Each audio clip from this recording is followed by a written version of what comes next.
Welcome back to the channel. This is Trendy Storm and you are watching first part of What If Naruto and Hinata Left the Village After Sasuke Retrieval arc. If you enjoyed this video, please like, share and subscribe to this channel. Now wasting no more time, let's start the story. Outside, it was raining, dark, and windy.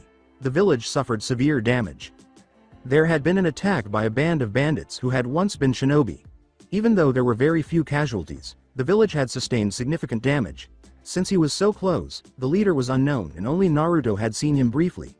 The leader had turned and fled after destroying a good portion of his own on his own. Naruto had pursued, entering the training area in the forest.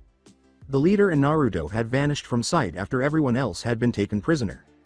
Kakashi ran beside Pakun and said, "Pakun, do you still have the scent? We have to hurry." Shortly after discovering Naruto still missing, he had called him. Sakura had accompanied him as well, ready to go to any lengths to locate and assist her teammate. Sakura slammed a fist into a nearby tree, causing it to crash into the ground, and said, "Don't worry. Despite the rain, I still can smell him. He's severely injured by the smell of it.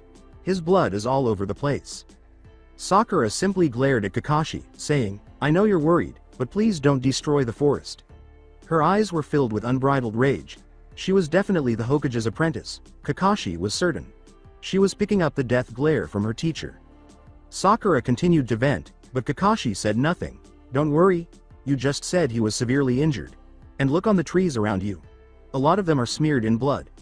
Darn it, why do you have to be such a hothead, Naruto?" Pakun snarled. Sakura fell silent and looked around the general area. Not all of it is Naruto's. He managed to hurt his opponent as well. If we get to him quickly, he still has a good chance of living through this. In fact, we're almost there. Naruto's Rasengan was recognizable by its prominent trail of tiny holes and drag marks. However, there was also blood. At last, Sakura saw Naruto. She hurried to his side and examined him to determine which injuries were the worst, saying, "Oh no. He's hurt really bad." Blood was streaming from an open gash on his forehead, covering half of his face. Chakra burns covered his hands, most likely from using his Rasengan too much. He had multiple cuts on his arms and legs, but they were already healing and not bleeding. Through his right shoulder, he was pinned to a big tree with a miniature katana similar to size. Sakura pulled it out, and Kakashi ran over to catch him. "Kakashi. Sensei, come over here and catch him." Kakashi leaned Naruto against the tree while he remained motionless. As Sakura got to work, he retreated. She stopped the bleeding in his shoulder and closed the gash on his forehead. He's still breathing, but it's labored. Probably a few broken ribs. Sakura examined Naruto's ribs after taking off what was left of his jacket and shirt. Kakashi picked Naruto up like a baby and said, "A few broken ribs as well. We need to get him back to Konoha." Sakura nodded and they started walking. "Lead the way, Pakun." "Sakura, we move at a double pace." Naruto grunted in agony and stirred hazily. Naruto looked at the person speaking and did his best to turn his head. "This won't be for long, Naruto. Just hold on until then." Sakura gave a reassuring smile. Sa. Ku. Ra. And Ka. Ka. She. With a faint nod, Naruto passed out once more. "Don't speak. You have a few broken ribs and several other injuries. You need to rest."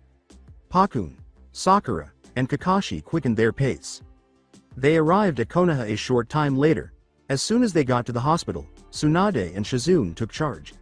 Hinata had joined Sakura, who now stood outside the door where Naruto was receiving treatment.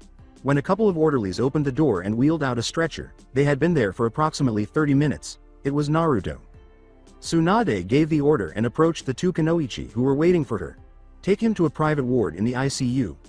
I'll be there shortly." "Shizune, go with them." She was wringing her hands and appeared worn out. "He'll pull through. Though he won't be moving around for a while. Go home and get some rest." Hinata was flushed and said, "I suppose that he can have no visitors yet?"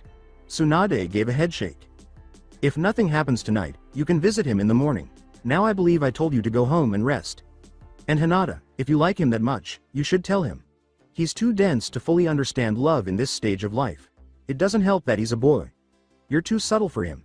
You really have to smack him one if you want his attention." Hinata burst out laughing. She was aware that she could never truly strike him. However, she suspected the Hokage was not referring to a physical slap. Hinata grinned as she considered that idea. With some flowers in her hand, Hinata walked nervously into the hospital. She was adamant about seeing Naruto and spending time with him. Sakura glanced up from the front desk as she slid the door shut. "Hinata, are you here to see Naruto?" Hinata blushed and shuffled her feet uneasily. Sakura waved for someone to step in and accompanied Hinata to Naruto's room, saying, "Yeah, I am. How is Naruto?" "Well, he's out of the ICU. His internal injuries are healed. But he still lost a lot of blood and is exhausted from chakra use. He's still unconscious. Though his vitals are steady in Tsunade. Sama is expecting him to wake up at any time now. Maybe you can speed it along. Believe it or not, he does know you exist." When Hinata and Sakura arrived at his room, Hinata became very irritated, and Sakura excused herself. She opened his door and entered with trembling hands. She went to his bed after shutting it behind her. She put the flowers on his bedside table and sat down, saying, "Naruto-kun." Hinata wished to remain quiet. However, she reasoned that while Naruto was still unconscious, this would be a good time to practice. "You know, Naruto, I really admire you. No matter what, you've always encouraged me. Thanks to you I've become a strong shinobi. Even my father and I getting along better. Remember that time when we fought those bug users? After you acknowledged me, I felt so good about myself. But the feeling goes deeper. You see, it's not just admiration of a stronger ninja than myself." Naruto remained unconscious. "You've been so patient with me. Surely you thought I was so weird. Want to know why I always pass out around you?" The room was quiet. She brushed some hair away from his eyes and said, "You see, I like you. Not as a friend. It's much more than that. It's not even like. I love you." Naruto shuddered. Hinata let out a gasp. "So what would your family think? Surely they wouldn't let you be together from outside the clan, much less a nobody like me." He opened up his eyes. He looked at her and his cheeks started to flush again. She flushed profusely, and he smiled broadly. "Though still, good reaction. When I did this to Sakura she punched me even though I had just nearly died. It was worth every second of it though." Nodding and grinning, Naruto asked, "So you heard everything?" She didn't faint, which was surprising. He appeared contemplative for a moment before asking, "And what do you feel about me?" "About that, I'm not sure. This whole time I've been only focused on my shinobi career. I'm sorry I never noticed your feelings though. There's no excuse for it. However, I do know this." He placed his left hand over hers. "I'm not good enough for you. You're the heir to the Hyuga clan. And I'm only an orphan from Konoha. While your future is clear, mine's still very muddled. If circumstances improved, maybe it would be possible." After a moment of looking dejected, Hinata had an epiphany. "I'll talk to my father. There's other who could take that position. I have to go, Naruto. I'll stop by again tomorrow." Naruto made an effort to stop her. She paused and gave him a look. Hinata gently withdrew her hand and said, "No, Hinata. You mentioned that you and your father were getting along again. Don't ruin that because of me. I'm not worth it. I won't drop it. You taught me to never give up on my dreams. I won't. Also, just because you're an orphan doesn't mean your family isn't important. After you recover, I'll help you find your family if you want. I won't be a pushover. And no one is worthless." She kissed him on the cheek. Naruto was the one who blushed the most this time. She skipped out the door and quietly closed it, saying, "I'll let them know you've woken up." The head branch of the Hyuga clan's private rooms were in disarray that evening. Hinata had requested to speak with her father in private. She had requested her father's approval before dating Naruto. "I absolutely forbid it. You are not to marry out of the head branch of the family. You know what would happen. The bloodline trait will leave the family. I won't allow it. From now on, other than on missions, you are to have no contact with that boy." "But But nothing. You are not the head of the family. When I say no further contact, I mean it. If you have contact with him, the Byakugan will be sealed and you will no longer be able to use it. I'll also banish you from the clan." Hinata looked defiantly at her father. "Then so be it. I want to be with Naruto. If that is what it takes, I'll do it." Hinata went to the door and opened it, saying, "Hinata, use your common sense." Neji was also opening it at that very moment. His expression was one of panic. "Neji, what's wrong?" Neji turned to Hinata, ignoring the family head's question. Fearfully, Hinata shook her head and said, "Please tell me you've seen Naruto. The last time you saw him was in his hospital room?" Neji was nearly scared to be honest with his cousin. "Yes. Why, did something happen?" he asked. Neji was startled by how severe her voice sounded as she said, "Tell me now." "Naruto's missing. He was questioned about his attacker and said something about an organization called Satsukiyama being after him. A little while later he was gone. We think he fled to spare the village. Hinata passed her cousin without saying anything. Hinata disregarded her father's and her cousin's objections, saying, "Hinata, wait. Leave it to the trackers. They'll find him and bring him home." All she could think about was Naruto. After saying, "I'm sorry. Forgive me," she fled into the night's darkness. Before his nephew fled the door after Hinata, the leader of the Hyuga clan intervened. Neji pulled his hand away from Hyuga's hand and said, "She's chosen her path. We can't stop her now. I always wanted her to be more assertive. And now she is in the area I don't want her to be assertive in. You don't understand, haven't you heard? Satsukiyama is on its way here now. They're after Naruto for some reason. And if Hinata will be with Naruto, she's in danger." One of their members beat Naruto senseless. Naruto, with his huge amount of chakra and stamina in a short fight. Neji became quiet and dropped his head. Heishi placed a hand on Neji's shoulder and said, "I apologize. Please pardon my disrespect. I understand. You're worried, but Kakashi will be following them to make Naruto think straight and bring him home. Neji, you're a Junin now. So I can trust you with the information I am about to tell you. We think we may know Naruto's heritage." Neji appeared startled. It's that heritage which may make Satsukiyama go after him. Or it could be something else. Heishi.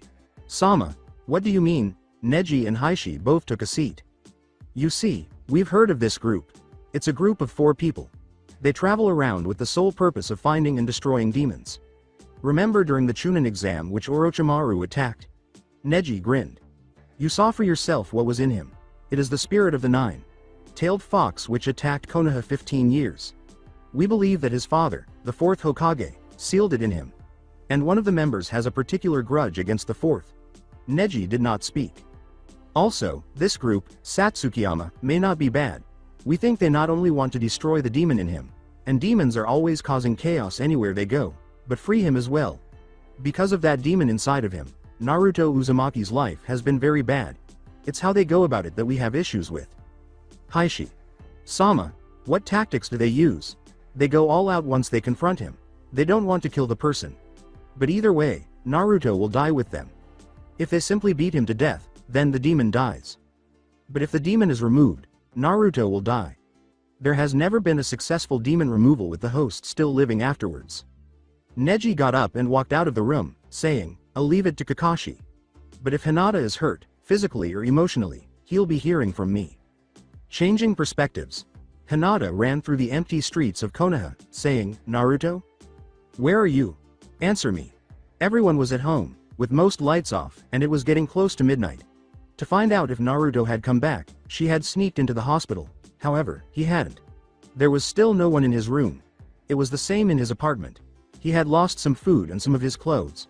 Similarly, his shinobi gear was missing as well. Naruto had left. Hinata was searching for him frantically. Hinata froze in place and pressed her Byakugan. After searching the entire village, she discovered someone hiding in an alley's shadow. Whoever it was had his right shoulder in their grip. Hinata crept silently to the alley and took a quick look inside. Naruto was the one. Naruto looked up and slammed his head against the brick wall behind him, saying, Naruto, you're okay. Hinata sat down beside him and said, Don't surprise me like that. Anyway, I'm glad you're here. I wanted to say goodbye. I'm leaving. No, you shouldn't leave. Naruto, you're still hurt. You need time to recover. Whatever this Satsukiyama wants of you, Konoha will stand together with you. You aren't alone in this. Naruto grumbled and blinked. They'll do whatever it takes to get their hands on me. They don't care who else gets hurt or killed in the process. Satsukiyama tries to avoid damage and involving others, but if they can't, oh well. They're relentless. All of them have a grudge against people like me. The only reason they exist is to destroy me and my kind. What do you mean, your kind? You're a human. Do they want to kill all of humanity? Naruto, please reconsider. There has to be another way. He got up and walked away, Hinata following him and grabbing onto his good arm. He turned around, surprised. No, there isn't. Goodbye, Hinata. Maybe I can return someday, but until then, farewell. Can't I do anything to persuade you to stay? When Hinata wouldn't let go, Naruto shook his head and attempted to escape. Then I'm going with you, he said. Now's a good time to start looking for your family. You won't have to face any threat alone. Definitely not. This isn't a holiday. Here, you have a life and a future. Hinata wouldn't let go. Live it. I promised to accompany you. You can't get rid of me. The air grew icy. Naruto shoved Hinata behind him and turned to face the man who had come up to them. He had brown eyes, tanned skin, and short back hair. He was dressed normally, wearing a black vest over a red shirt and baggy black pants. His boots made a characteristic sound as he walked. Listen to the Jinchuriki. Avoid getting involved in this. Kakashi leapt from the building's roof and threw something into Naruto's hand, saying, Naruto, catch. Open it when you get the chance. But for now, congrats. A promotion to Chunin has come your way. I'll take care of him. Go hide. Naruto was planning to leave, not to hide, and he dragged Hinata along with him. Naruto, he said to hide, not leave. Naruto said nothing. I was recently admitted to the hospital by that man. You expressed a desire to accompany me. Let's go, then. Hinata stopped walking and said, Naruto, wait. Naruto turned to face her and said, I know we need to hurry. However, you are only now getting better. Let's pause and discuss our next course of action. Running blindly is never a good idea. Naruto allowed himself to fall against a tree in the shaded area. Hinata sat down beside him and took out some food, which Naruto gratefully accepted. Thank you. How do we proceed from here? Hinata remained quiet for a moment. We take a few days off and rest in the next town. You will recuperate during this period. I'll get ready for a longer trip. We will resume once you have recovered. We should travel far enough to reach a location and remain there for a while if we don't plan on staying there for very long. That sounds good. You realize how far it is from the next town, man? A map was one of the few items I forgot to bring. The area suggests that a town must be nearby. Hinata gestured to the fields and then to the road, saying, You see, the fields are just tended, and there are new wagon marks on the ground. Naruto got up and volunteered to help. Civilization can't be far from here. All right, are you coming? You know, you've changed the past couple of days since we left the village, Hinata said with a grateful smile and a handshake. You're not fainting around me anymore. In fact, I'm happy you came along. If not, I would have likely lost my mind by now. A kunai landed between their feet. Please proceed in silence. We can solve your small issue if you come voluntarily. Your name will no longer be Jinchuriki. Don't you find the term offensive? Naruto looked up and backed up slowly as he looked at the speaker, a woman wearing a red tank top and black cargo pants, shinobi sandals, and a pair of brass knuckles. Her blue eyes, which were framed by long red hair, were filled with intense pity and anger. I'll venture to guess. Satsukiyami's Awai Masumune. One of your comrades who had previously faced me, Jigoku Ryushi, made me the same offer after claiming that you would be worse than him. However, you appear to overlook one thing. Whatever alternative you choose, it will still kill me. Hinata asked Naruto, who did not respond, We don't need your pity. I'll go down fighting if basically want both of us dead. We've reached a consensus. I assume you kept your condition a secret from your girlfriend. She is willing to put her life in danger for you. At the very least, she should know why. She is in less danger the less she knows. I'll kill you myself before you even speak if you tell her. We'll check to see if you can. Do you recall the demon that attacked Konoha 15 years ago, Ms. Hyuga? Now the spirit of that monster is imprisoned inside his body.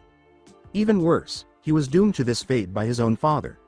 I'll tell you who that man who called himself your father really was if you come willingly. You didn't. Hinata activated her Byakugan and glanced at Naruto's chakra circulatory system, revealing a huge red leering fox face. Naruto charged the woman, slowly growing a red chakra tail, and he went to his hands and knees as the red chakra gradually surrounded his body. Look, a demon in every way. Awai Masumune performed some hand signs, some of which Hinata didn't recognize. Naruto grew 2 more chakra tails. Come on. Allow me to end your suffering. And avoid creating a gigantic monster for the whole world. The white light that was forming in her hand struck Naruto in the chest, sending him flying into the field as he charged blindly, no longer in his right mind. Naruto. He didn't hear her cry. The demon fox cloak started to form around him. He went to attack his enemy blindly again, but before he could leave the field, he was pushed back by another woman. She had long red hair and blue eyes, and she wore shorts and a loose fitting vest over a shirt. Although she was very different from Awai, she displayed emotions other than hatred and contempt. Look after that moron. Hinata wasted no time in joining Naruto, while Awai stood in disbelief. I'll take care of her. You made it through the devastation of Whirlwind Village, Auntie Kushina. However, how? I believed I was the sole survivor of the 9. Tails attacked 16 years ago. How did you make it through? We can exact revenge on the village now that you're here, Awai said, her eyes briefly brimming with happiness and on the verge of tears. We just need that boy.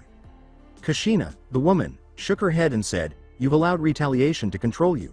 I wouldn't help you even if that boy wasn't my blood relative. Awai appeared resigned. So you're my adversary. Awai charged Kushina, saying, I wish it wouldn't have come to this. As the two engaged in a vicious battle, Hinata comforted Naruto, who was lying against the tree with the demon cloak gone, still sporting the wild expression in his eyes despite only having 4 tails. You're in there, aren't you, Naruto? It's all right. Return to us. Come back. Hinata walked slowly toward him. When he let out a low growl, Hinata stopped abruptly and raised her hands, saying, see, I mean no harm. With minor burns all over his body, Naruto appeared to be back to normal as he lowered his defenses and approached her slowly, until the tails disappeared and he passed out. Don't be concerned. You don't scare me. I'd like to assist you. We'll overcome this together. She placed Naruto's head on his lap, and although he stirred slightly and muttered something that sounded like, thank you, he didn't wake up. Kushina approached them, and Hinata nearly jumped but kept her composure for Naruto's sake. She wanted to grab him and flee. Don't be concerned. She treated the minor burns all over his body and said, I'm a friend. Who are you? Hinata inquired of the woman. My name is Kushina. Uzumaki Kushina, and my son is this boy. The woman who had just introduced herself as Kushina Uzumaki was stronger than she appeared, and Hinata ran up to her after Kushina lifted Naruto onto her back. Wait, where are you taking him? Furthermore, are you his mother? Using her free hand, Kushina positioned Naruto on her back and toward the countryside. Yes, I am his mother, Ms. Hyuga. Regarding your first query, I'll be bringing you both to my house. Don't worry. Hinata glanced over at Naruto, whose head was hanging loosely over Kushina's shoulder. He looked exhausted. She knew she had no choice but to trust in this stranger. I mean you two no harm. I have been watching Satsukiyama. I took action as soon as I learned that Naruto was now their target. In addition, it appears that you two departed quickly. Take a nap at my house so you can get ready. Then I'll take you two back to Konoha. Kushina started to cross the field, and Hinata stumbled beside her. You can call me Hinata. I'm likely in trouble with my family already and could be disowned. Kushina looked down at her 2 charges, both of whom were filthy and worn out from travel. Naruto obviously needed rest. She hadn't seen him since he was a baby, and now, after 15 years, they were finally getting back together. I might not have the right to call myself a Hyuga soon. I'm sure you have questions. I'll answer any questions you two may have once my son has woken up. I would prefer not to repeat myself. Additionally, your family will wait patiently for you to return if they genuinely care about you. An additional point of view: how long will you sleep, Naruto? How much time will it take you to realize what matters most in your life? It was dark in his mind, and he was just floating aimlessly when Naruto's inner self, his true self, stirred faintly and opened his eyes. The 9-tailed fox appeared out of the darkness, and the fox made himself appear smaller. Kitsune? Is that you? He found himself standing in front of the demon's sealed cage after the blackness disappeared. It has, indeed. Your dreams are really fascinating. People dream constantly. However, when they wake up, they usually forget them right away. Have you ever entertained the possibility of liking Hinata? Subconsciously, you take note of things. As a result, you are aware of her intense love and willingness to go to any lengths for you. Even put her life in danger to protect you in combat. Out of all the people you know, she is the only one who can call you back when you lose yourself. See, you had a typical dream about her. It was a wedding altar. Naruto was the groom, and Hinata was walking down the aisle. Her family was standing on one side of the room, and there were a few people who appeared to be somewhat familiar. A man who looked exactly like him but was older, and a woman with long red hair and blue eyes who was crying while the man next to her was grinning widely and appeared to be crying as well. Those two were your parents. The scene disappeared.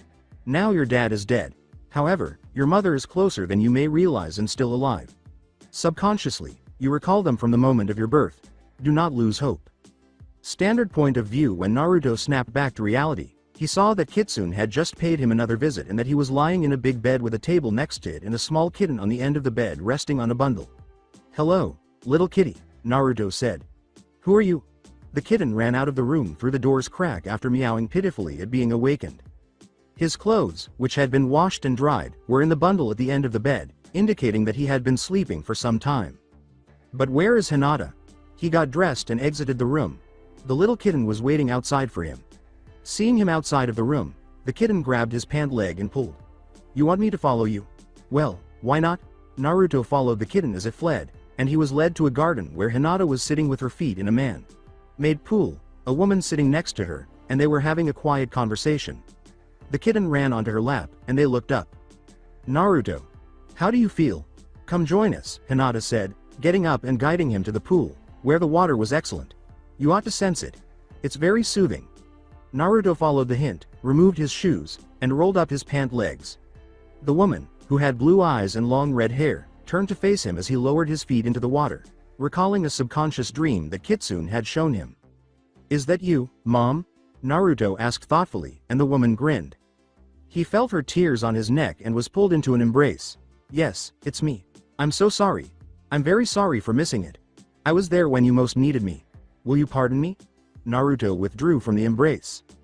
"If you'll respond to my inquiries. For example, where have you been up to this point?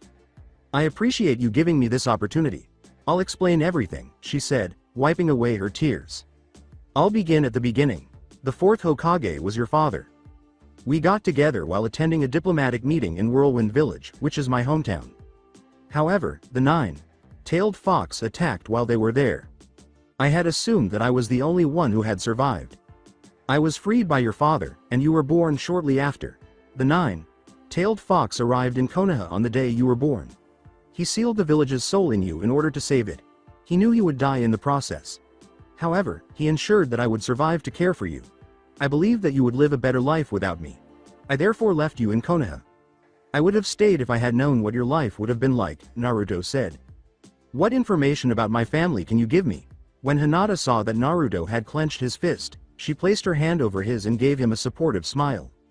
"Everyone in my family is dead except for one. In the first place, we weren't a large family. However, your father belonged to the Namikaze clan. The clan was small and in decline. I don't know much about him. I am aware that the Hyuga clan was one of his ancestors. This ancestor had no Byakugan and normal eyes at birth. He eventually discovered that he also had a bloodline limit after leaving the clan. One that has never been documented in Hyuga history. And one that you can also utilize. Wait, does that imply that I am a cousin of Naruto?" Hinata was flushed. "If we are even generations back, that should mean we are cousins." "Yes, in fact. Both of you are cousins. Thus, in a sense, Naruto is a member of your family. There is evidence of your ancestry in the house your father left you, Naruto. Thus, Hinata, your family must accept him. He is your family, really. I can teach you how to use the bloodline trait, Naruto, if you want to learn it. I'm not able to use it myself. But if you wanted to use it, your father told me how to teach you. Please say yes. If you're willing, teach me, Mom." An arrow flew into the yard and landed at Naruto's feet, landing on a rolled-up piece of paper, which he removed and unfolded to reveal a hologram of Jigoku Ryushi. "For the Jinchuriki, this is. Our mission as Satsukiyama is to issue an ultimatum. You have two options. Konoha or yourself. If you voluntarily come, we won't destroy Konoha." Naruto defiantly tossed the crumpled paper to the ground and said, "You have 3 days to respond. What would you like to do, Naruto? I will not allow you to surrender, and I don't think Hinata will either." Kushina's eyes were clouded by fear. "You really won't do that, will you, Naruto?" Hinata vowed to do whatever it took to keep Naruto here. "Don't be concerned. You're terribly mistaken if you think he'll give in and simply pass away. I propose that we confront them." Tsunade pounded her fist against her desk in Konoha, saying, "Tsunade-sama." As the Hokage's tea spilled all over her desk, Shizune yelled, grabbing a nearby towel to clean up the spill before it destroyed any more documents. She had been doing this every time she received a report from the Anbu trackers stating that they were unable to locate Naruto and Hinata, with the Hyuga clan being particularly upset because they had been missing for 3 days and Hinata had apparently demanded the right to date Naruto just before she had left to pursue Naruto. How far are two children able to go? One was still in the process of healing from serious wounds. Naruto's departure must have been prearranged. Otherwise, his apartment would be nearly deserted. He never owned many possessions. As the Hokage continued to rant and vent, Shizune sighed and made another cup of tea, saying, "I need some sake. Naruto is such a blockhead. Go get some, Shizune." Shizune disregarded the final sentence. Shizune set the teacup beside her Hokage and said, Those two will return when they will. Patience never was your thing, Tsunade. Sama. It's about time those two noticed each other. At Kushina's house now, as she walked out, Hinata closed the dojo door behind her. Naruto and his mother, Kushina Uzumaki, were left alone as a result. Hinata was aware that they should be by themselves at this moment. Kushina's privacy was protected and they were not required to speak. Naruto was also unusually silent. Naruto blushed at his mother's remark. Well, you're quiet. Never thought I would see the day where you were quiet. Even as a baby, you had quite the set of lungs. I'm only waiting patiently. It won't do to go into this unprepared or to rush. Hinata and I had long talk last night. We both learned a lot. Who would have thought you had a dojo back here? This place is amazing. This place is nothing compared to your father's, or rather, your new place. It comes fully stocked. It's hopefully a place you'll soon call home. Your father wanted nothing more than for you to be happy. Kushina clenched her throat. Now, enough of the reminiscing. This technique depends very little on chakra control, though it does help. The name of the technique is Shun-Gi. It does take a huge amount of chakra and stamina though. It converts your normal chakra into anything you can imagine. Sword, shields, shinobi tools, whatever you can think of. The bigger or more complex the object, the more chakra it requires. Naruto continued to listen. Although he appeared perplexed, Naruto held out his hands palms down and said, to use it though, requires it to be unlocked. And to do that, I need your hands. She turned them over and looked at them closely. This continued for a minute before he started to worry. Kushina looked up and said, Mom, is everything okay? She cut her thumb and used it to cut two tiny, thin cuts on his palms, saying, everything's fine. Nothing will happen yet. Wait. Silent minutes went by. As the blood mixed with the cuts on her son's palms, Kushina observed the healing process. She uttered the command phrase once they were completely healed. Shun-Gi, unseal. What the? Naruto's hands seemed to be burning. He heard a voice in his head that was both familiar and strange, and tears welled up as he asked, why do my hands hurt? He saw a face, too. It was his father's face. My son, I'm sorry you'll never know me, but I don't leave you without a legacy. My house, which your mother should show you, is yours. Also, my ultimate secret technique, the Shun-Gi, is at your command. Only those who I say can use it. And so it is with you. You're probably in pain right now.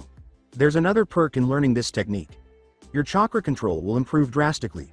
If you're anything like me, you suck at it. My son, I hope you are happy in this life. Also, watch out for your mom. She likes her little jokes. His dad cracked a grin and laughed. Face and voice vanished. The agony was over. Naruto examined his palms. There was a tiny swirl mark on each palm. Naruto gasped for air and asked, that was my father? He was shaking, too. Take a short break and then experiment with it. Remember, it's bound only by your own mind. Also, mind your stamina and chakra levels. It's apparently easy to go overboard. Whenever we go back to Konoha when this is all over, I'll take you to your inheritance. Kushina left her child alone in the dojo. Naruto came out of the dojo 4 hours later, soaked in perspiration. He had taken off his shirt and draped it over his shoulder. Hinata happened to be wandering around when he came out. She found him because of the growl in his stomach. As they made their way back to the main house, Hinata said, man, I'm hungry. What time is it? It's 5 o'clock. Dinner should be ready in an hour. How about you wash off all that sweat in a bath until then? Hinata started to blush. She and Naruto were alone. Now what was she meant to say? Hey, Hinata. Yes, Naruto? Hinata exclaimed as Naruto addressed her. The situation with your family is bound to be bad still when we get back to Konoha. If you would like, you could stay with me for a while. I have a house left to me by my father. It's apparently bigger than this one. That is, until things settle down. You don't have to if you don't want to. I'd understand. Naruto felt the warmth in his cheeks. This was much more difficult than he had anticipated. All he was doing was supporting a friend. Why was this reaction occurring? Is Kitsune's statement accurate? Kitsune had claimed to have an unconscious fondness for Hinata. Is this possible? Naruto paused and gave her a direct look. Only if I won't bother you. That's the last thing I'd want to do. Hinata looked devastated when he said, we're friends. I'd do anything for a dear friend. Despite his severe tone, he smiled as he said, and maybe we can be something more than friends. Maybe. Hinata looked up, red in the face. Hinata laughed and said, you know, it's really easy to make you blush. She laughed softly but contagiously. Naruto joined her, as surprised as he was to hear her laugh for the first time. An unwritten agreement forced them to keep walking. She was wearing a small smile. She wasn't trying very hard to hide her smile, and her eyes were full of hope. Kushina saw a change in both Naruto and Hinata when they joined her for dinner that evening. Hinata used to be tense around Naruto. She was talkative and carefree around him now. This was encouraged by Naruto, who even attempted to make her laugh. He had allowed her in by lowering his guard. For both Hinata and her son, this was a significant step. She wasn't on the verge of fainting all the time around him. She crept up behind them and placed a hand on each of their shoulders as they sat in the living room chatting while they waited to be called in for dinner. Naruto just froze as Hinata crashed to the ground, asking, "So, when's the wedding?" He regained consciousness and assisted Hinata in standing up. After putting her clothes straight, Hinata sat down again and said, "Wed.dd. Ding. Wah. What wedding? I didn't hear about this at all." Kushina was giggling uncontrollably. She was laughing so hard that tears were running down her cheeks and she was having breathing problems. All Naruto could do was laugh and shake his head. Naruto smiled and gave her a shoulder clap, saying, "Naruto, I thought you were on my side." He casually put his hand in hers and said, "Don't worry about it. She likes her little joke. Last I checked, we weren't at that stage yet." Hinata grabbed on and held on. She didn't want to lose this one thing. "Darnit. Naruto. It's only vegetables," hit the low wooden table with a slam of her fist. She was attempting to persuade her son to consume veggies. However, he was not eating any fruits or vegetables. And he was adamant about it. Naruto crossed his arms theatrically and said, "I don't need them. Ramen is just fine for any meal of the day. Ramen is good, don't get me wrong, but if you want to stay healthy, you need them. The Shun-Gi consumes a ridiculous amount of calories. How have you kept up your strength on only ramen for your entire life?" The perplexed mother buried her face in her hands. The blonde boy grinned evilly and said, "Easy. Lots and lots of ramen. Kakashi. Sensei also tried to get me to eat them. Needless to say, it didn't work." Hinata had stayed out of this conflict, saying, "I never thought a single kid could be this stubborn. But then again, you are Minato's son." At first, she had been seated next to Naruto. She had, however, allowed the quarreling little family some space when this argument began. In addition, Kushina's voice was a loud shout. Hinata resumed eating, saying, "You know Naruto, this is really good. You should try it." In the main house, she had frequently dealt with finicky eaters. They frequently only tried it after witnessing someone else consume it. But Naruto didn't understand what a family was. He completely missed this example. Kushina gave up the fight for the time being, saying, "I don't need fancy food to defeat my enemies. Ramen is just fine." Hinata saw a dejected expression on Kushina's face and said, "Okay, this can wait for another day. But one day you will eat them. For now, we rest up while we can. Tomorrow we leave for the Satsukiyama base." Kushina had questioned her about Naruto's life thus far earlier that day while he was out exploring. She was astounded to learn that he had never had parental authority. Hearing how much he had been mistreated up until recently even infuriated her. Hinata recalled what Kushina had said. What was the council thinking? Darn it. The third must have known what Minato wanted. She had said nothing when informed of the third's passing. "Okay, kids, it's time for bed." Kushina jolted out of her reverie and got to her feet. Naruto appeared perplexed. Naruto shook his head and walked out of the room with Hinata, saying, "What, have you never had a bedtime? Surely you had a caretaker at least when you were young that made sure you got decent sleep at night." She had initially opposed Naruto's plan, saying, "Poor kid. He needs someone to be a parent figure at his place. Heck, as his mother, I need to be there. He needs discipline. I'll knock him some sense. Once. This is over." She had to admit his guts, though. Although he may have inherited his father's appearance, his personality was hers. There were times when confronting the issue head-on made more sense than hiding it. It would be a difficult battle, though. You'll live to return to Konoha. I promise you that, Naruto. It was a bright and early morning the following day. With a purpose, Hinata and Naruto had no trouble getting up early. Silently, they observed Kushina concealing the key and locking up her home. "I'll be coming back to Konoha after this. But I can't take all my belongings with me now. We'll come back here before we go back to Konoha to grab my things." And with that, they said goodbye. The idea was to give Satsukiyama the impression that Naruto was surrendering. In his final hours, they were accompanying him for emotional support. Satsukiyama had not provided any contact information. They were therefore acting under the assumption that they would be discovered. It turned out that this assumption was correct. They noticed someone waiting for them in a tree at about noon. It was a young lady with vivid indigo eyes and lavender hair. One could only characterize her attire as ostentatious. She paired a silver halter top with a black skirt. She was wearing high heels for some reason. She leapt down to meet them as they got closer. Finally, my name is Horyu Hanon. My master is Shinku Tabanasu, master and creator of Satsukiyama.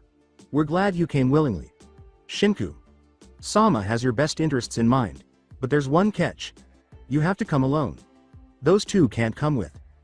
Horyu sighed. They come where I don't go. Take your pick. She made a few hand signals and the air was filled with mist as she said, Jigoku was right. You are a lot like your parents. Too much. They all went into defensive positions. There was nothing to see. However, they did hear a grunt when Naruto's stomach was struck by a fist. They saw Jigoku Ryushi with Naruto over his shoulder as the smoke cleared. We'll take care of him from here. Don't follow. He was heading out. Horyu's eye had a single tear in it. She ran after Jigoku and said, I'm sorry, but I think he would prefer death to a living hell. They heard the two pursuing each other. Hey, make yourself useful. Jigoku grabbed Naruto's bag and threw it to her while he was running. This brat's heavy enough. If only the fourth had taken my advice. This poor kid could have been spared this fate. His death, a peaceful and fast death, could have been his if only the fourth was kind enough to spare some mercy and end his misery before he was aware of his fate. One more casualty would have gone unnoticed. Horyu wiped away the tear and said, yes, that would have been better. So this act of kindness falls to us instead. Jigoku chuckled at his own poor joke. Yes, it falls to you and to your precious Shinku. Sama. Don't insult Shinku. Sama. There's no better man in the world. But I don't expect a simpleton like you to understand how awesome he truly is. Horyu seemed furious. This did not bother Jigoku. A man in the shadows said, you two, stop your squabbling. Bring the Jinchuriki here. Naruto was placed at Jigoku's feet. Naruto opened his eyes and stirred slightly. Obediently, Horyu ran to her master's side. She knelt down and gave Naruto a hair stroke. Naruto weakly attempted to push her hand away, saying, don't touch me. He was unable to move as a result of severe pain. Beside Naruto, the man knelt down. He made a few quick hand gestures and made Naruto look into his scarlet eyes, saying, don't worry. We will free you from this fate. And your last hours won't be filled with fear. With his eyes half open, Naruto lay motionless after ceasing to struggle. He was the victim of a very strong genjutsu. We'll end your pain. Permanently. Horyu joyfully skipped down the hall. The unsealing room, a special space she had prepared for the removal of Kyubis, was where she was headed. It had to be something special. The fourth had employed a very strong seal. A seal and Kyubi of such enormous size were beyond the reach of a normal unsealing jutsu. She walked into the room. One of the employees was called over by Horyu. The right corner is imperfect. Redo the entire corner. Remember, everything has to be perfect. Yelling commands, the man rushed off, saying, yes, Horyu. Sama. It shall be done. Every other employee hurried to comply. Everyone knew about the shadowy presence in the room's corner. Shinku Tabanasu was there, dressed in his typical all-black attire. His red eyes looked around at every employee. They all knew better than to gaze at his odd appearance, too. He had blue hair and crimson eyes from birth. Shinku scowled at his pupil and said, Horyu, stop playing around and go check on the boy. Hi, master. She grinned as she walked out of the room. The man with the blue hair let out a sigh of relief. His apprentice was more valuable than the majority of people on the planet. She was completely enamored with him, which was the only issue. She had no issue with the fact that he was 45. She was only 18, though. In other words, they were separated by 27 years. It also meant she went to great lengths to attract his attention. She was humming a catchy tune as she skipped down the hallway. One of the lower dormitories housed Naruto Uzumaki, a Jinchuriki. The other rooms were far away. Satsukiyama did not wish to appear evil, so he was on a cozy bed in a room. Even so, he was still wearing cuffs designed specifically for Jinchuriki. She didn't see anyone fall into step behind her as she was moving down the hallway. At a door, Horyu paused and produced a key. Hiding behind a corner was the follower. When Horyu intervened, the follower dashed into the room so quickly that nobody saw anything. Horyu caressed Naruto's hair as the individual used chakra to secure herself to the ceiling. The follower's face was clouded by anger as she threw herself from the ceiling and struck Horyu on the back of the neck with a skillfully aimed blow. Not long now. It's almost ready. Soon you'll be at peace. Unconscious, the 18-year-old girl fell to the ground. Light fell on a young girl with bright blue eyes and short blonde hair as a hood was lowered. Examining his handcuffs, the blonde took them off with ease. Naruto was lifted onto her shoulders, and the girl departed, saying, "Whatever genjutsu you're caught in must be good. Why else would you be smiling?" After 2 days of following Naruto and his captor, Hinata and Kushina asked, "Kushina, can you tell me more about Naruto's family?" Kushina had discovered the location of the Satsukiyama base and still had contacts. Thus, they knew where they needed to go even though they had lost the trail. "Oh, it's very small. Most of my family were killed in the destruction of my home village. As far as I know, only Naruto, me, Awai Masumune, and his twin sister escaped. Shinobu, his sister, and I were supposed to meet, but that will have to be rearranged now. She really wants to see our family reunited. With how intuitive she is, I wouldn't be surprised if she was already there and causing chaos. You see, she's kind of a pyromaniac and likes explosions." Kushina chuckled. The news that Naruto had a sister was the only thing that startled Hinata. Moreover, she is a twin sister. So who's older? Which one was born first? Kushina laughed. She's been asking me that for years. I told her I would tell her when she was reunited with him. Truth be told, Naruto was born first. It's through Shinobu I found out where the base was. She's spent years trying to find him. If she gets wind of the current situation, I feel sorry for Satsukiyama. Hinata was eager to find out more about his family and asked, "Is she as a strong shinobi?" "Well, yeah. It's only natural when your parents are the 4th Hokage and the daughter of the leader of the Whirlwind Village." The air was filled with loud explosions. In front of them, billows of black smoke filled the air. There was a strong smoke odor in the air. Kushina shook her head, looking shocked. "Let me guess, it's Shinobu." Kushina smiled and nodded. Hinata turned on her Byakugan and glanced around, saying, "Naruto better get out of the way. If he's hurt because of her fun, I'll ground her for a month." They were abandoning the base. Naruto's unique chakra was visible to her from a distance. However, she was unable to determine whether he was hurt. People were scurrying around in search of someone or something. She was unable to identify it this time either. "Kushina, the base is being abandoned and Naruto is hidden somewhere. I can't tell if he is injured or not though. Also, we're being followed. That chakra signature is familiar but I can't remember from where though." The distance between them and Naruto dwindled. "It doesn't matter. If he's an enemy meaning harm to my son, he'll be destroyed. If not, we'll take it from there. However, we're almost there. Let's see if we can get there before the place is completely destroyed though." Thoughtlessly, Hinata prayed that he was okay. After landing, the two surveyed the area. Hinata shouted out a warning, her Byakugan still active. Ignoring this, Kushina charged directly into battle, saying, "The person following us has caught up." But wait. There were shuriken and kunai flying everywhere. Hinata had seen only a partially obscured face and white hair. She only had to see that to know he was who he was. Wait, he's not an enemy. Both fighters halted their assault in the middle. The other turned out to be none other than Hitaki Kakashi after the dust settled. There was a kunai stuck in his pants. With a sigh, he took out the kunai and replaced the book in the big pocket. "Ah, man. That was the latest in the Make Out Paradise series. Now I have to buy a new copy. I mean, no harm. Konoha is worried about Hinata and Naruto." "I see Hinata. But where's Naruto?" Someone nearby kicked the door off in response to that question, not Kushina. Kakashi drew a kunai on instinct. The individual was young. She had on a miniskirt and black shorts. Her chest was covered by an orange tank top. Hold arm warmers in orange and black covered the majority of her arms. Silver ribbons held them in position. Her short blonde hair was sticking up from too much static electricity, and her blue eyes were confused. But they didn't gasp because of her appearance. She had Naruto slung over one arm, half dragging him, half carrying him. He seemed to be unconscious. Strolling up to the two, Kushina assisted Naruto in standing up. "Why haven't you released him from the genjutsu yet?" The girl frowned. "It's too strong. I need help to break him out of it. Besides, Mom, give me a break. Do you have any idea how exhausted I am?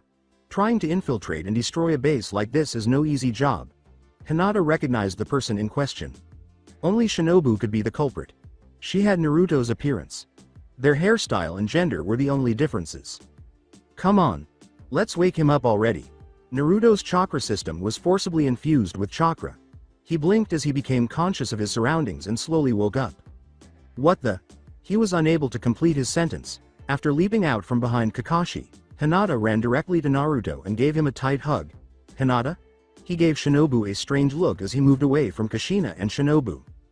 The stranger's use of the word, "Mom," caused Naruto to look up from consoling Hinata and ask, "What was with that look, Mom? Does he even know about me?" Then Naruto trailed off, trying to figure out what was happening to him. "Mom, wait, does that mean?" he said. "Yes, it does. Naruto, meet your twin sister, Shinobu." With her head resting on her desk, Tsunade sat in her office, exhausted. Her case had been heavily pursued by the Hyuga clan in recent days. They kept talking about Hinata and attempting to locate her. Every time she was honest with them. That she was still in hiding and untraceable at the moment. However, they appeared to believe she was lying. She was grateful for Shizune and asked, "Where are you two? Don't you know I'm going through so much because of you?" She had been letting her drink a little sake while working. Shizune dashed in as the door slammed open. In her hand was a scroll.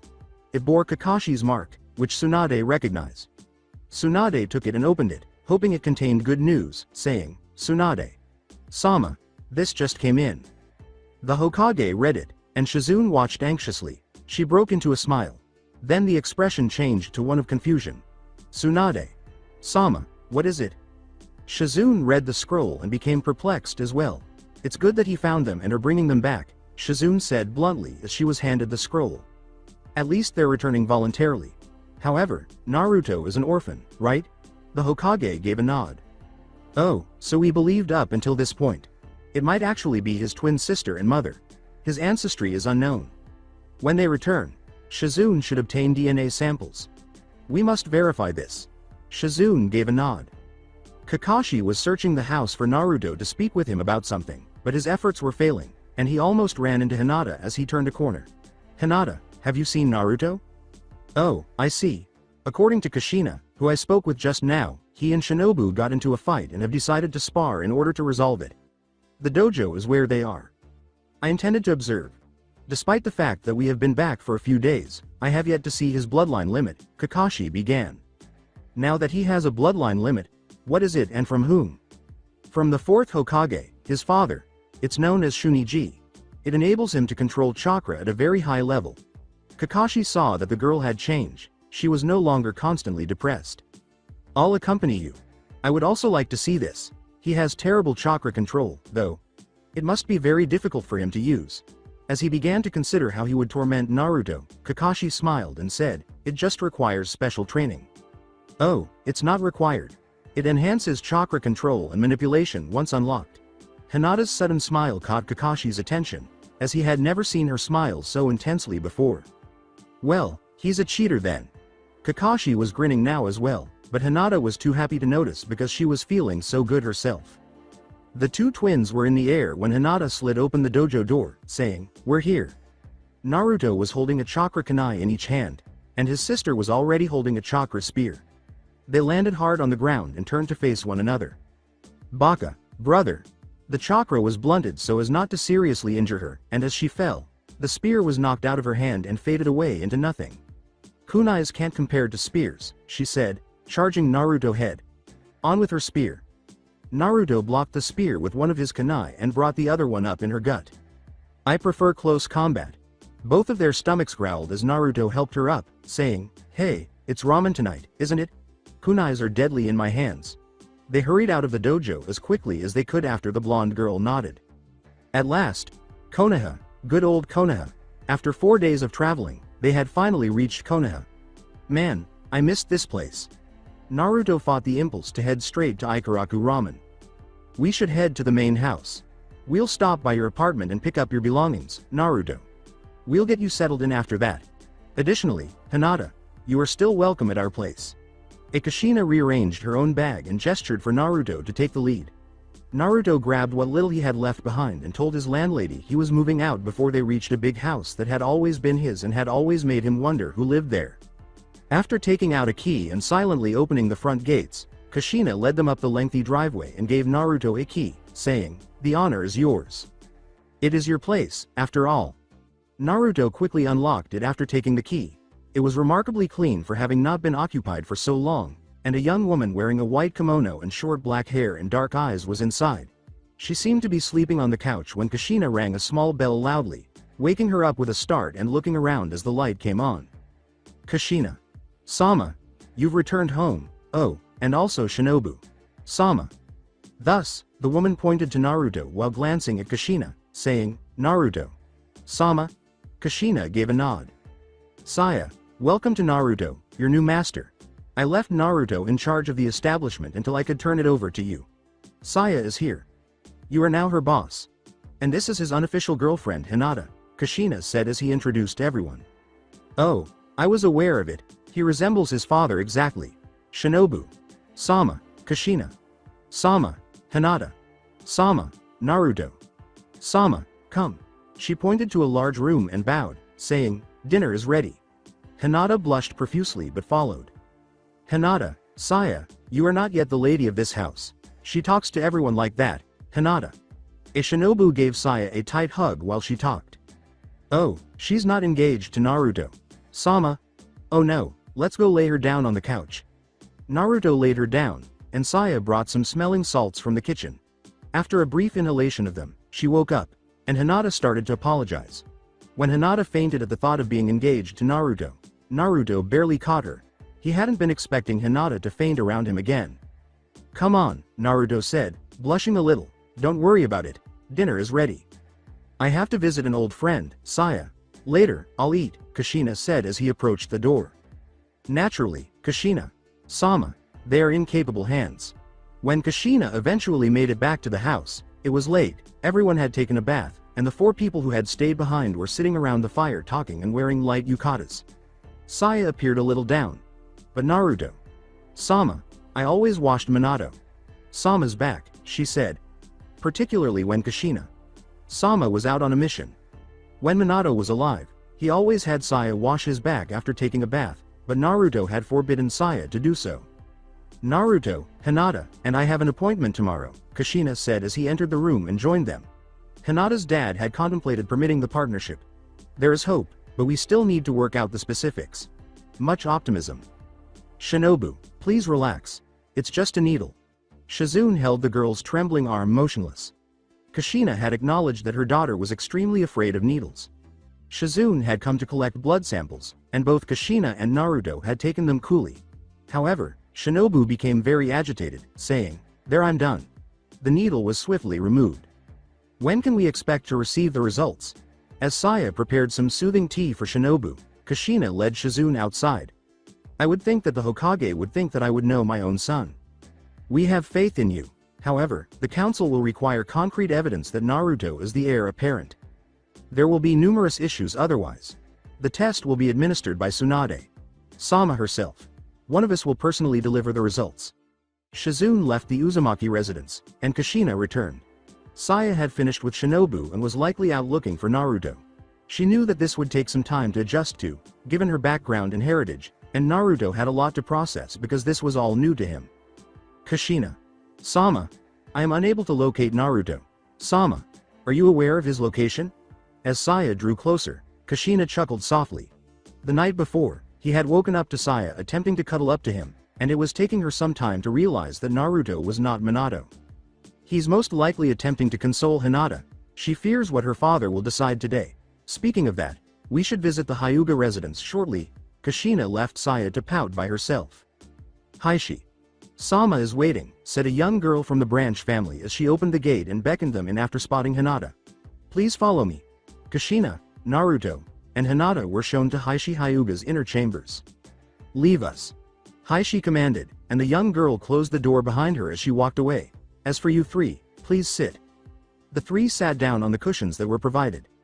Haishi Hyuga only watched the 3 of them closely, focusing mostly on his daughter, who he noticed was holding Naruto's hand rather tightly if it hurt. Naruto didn't show Ida and was determined to be strong despite her fear. His eldest daughter had changed during her time away from the clan. Thus, it seems that Naruto is a distant member of every family.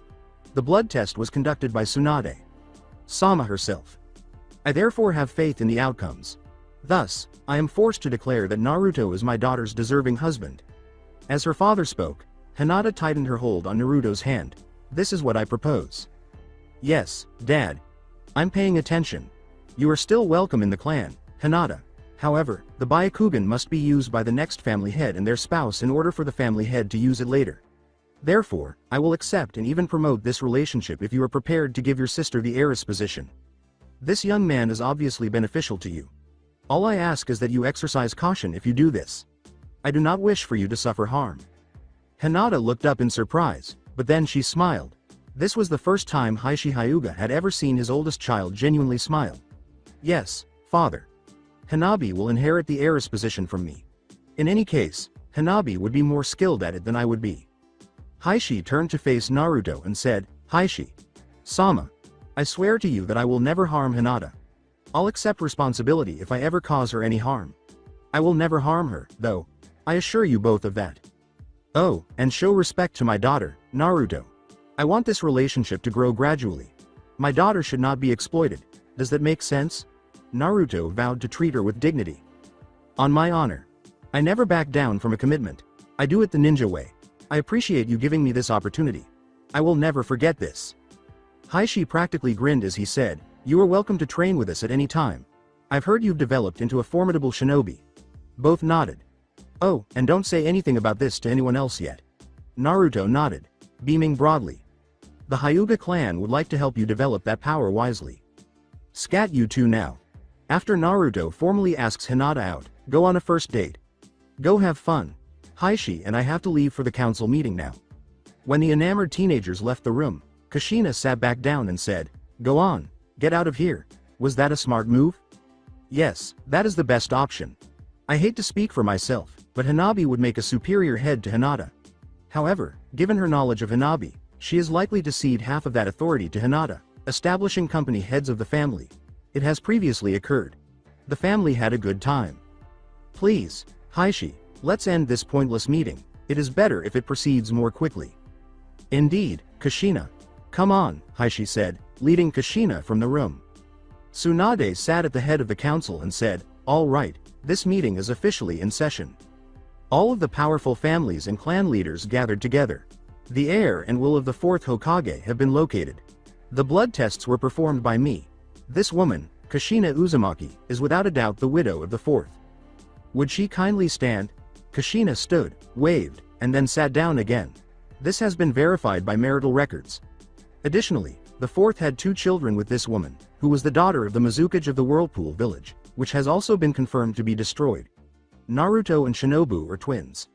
Nearly everyone supported the motion, and Hyuga stood.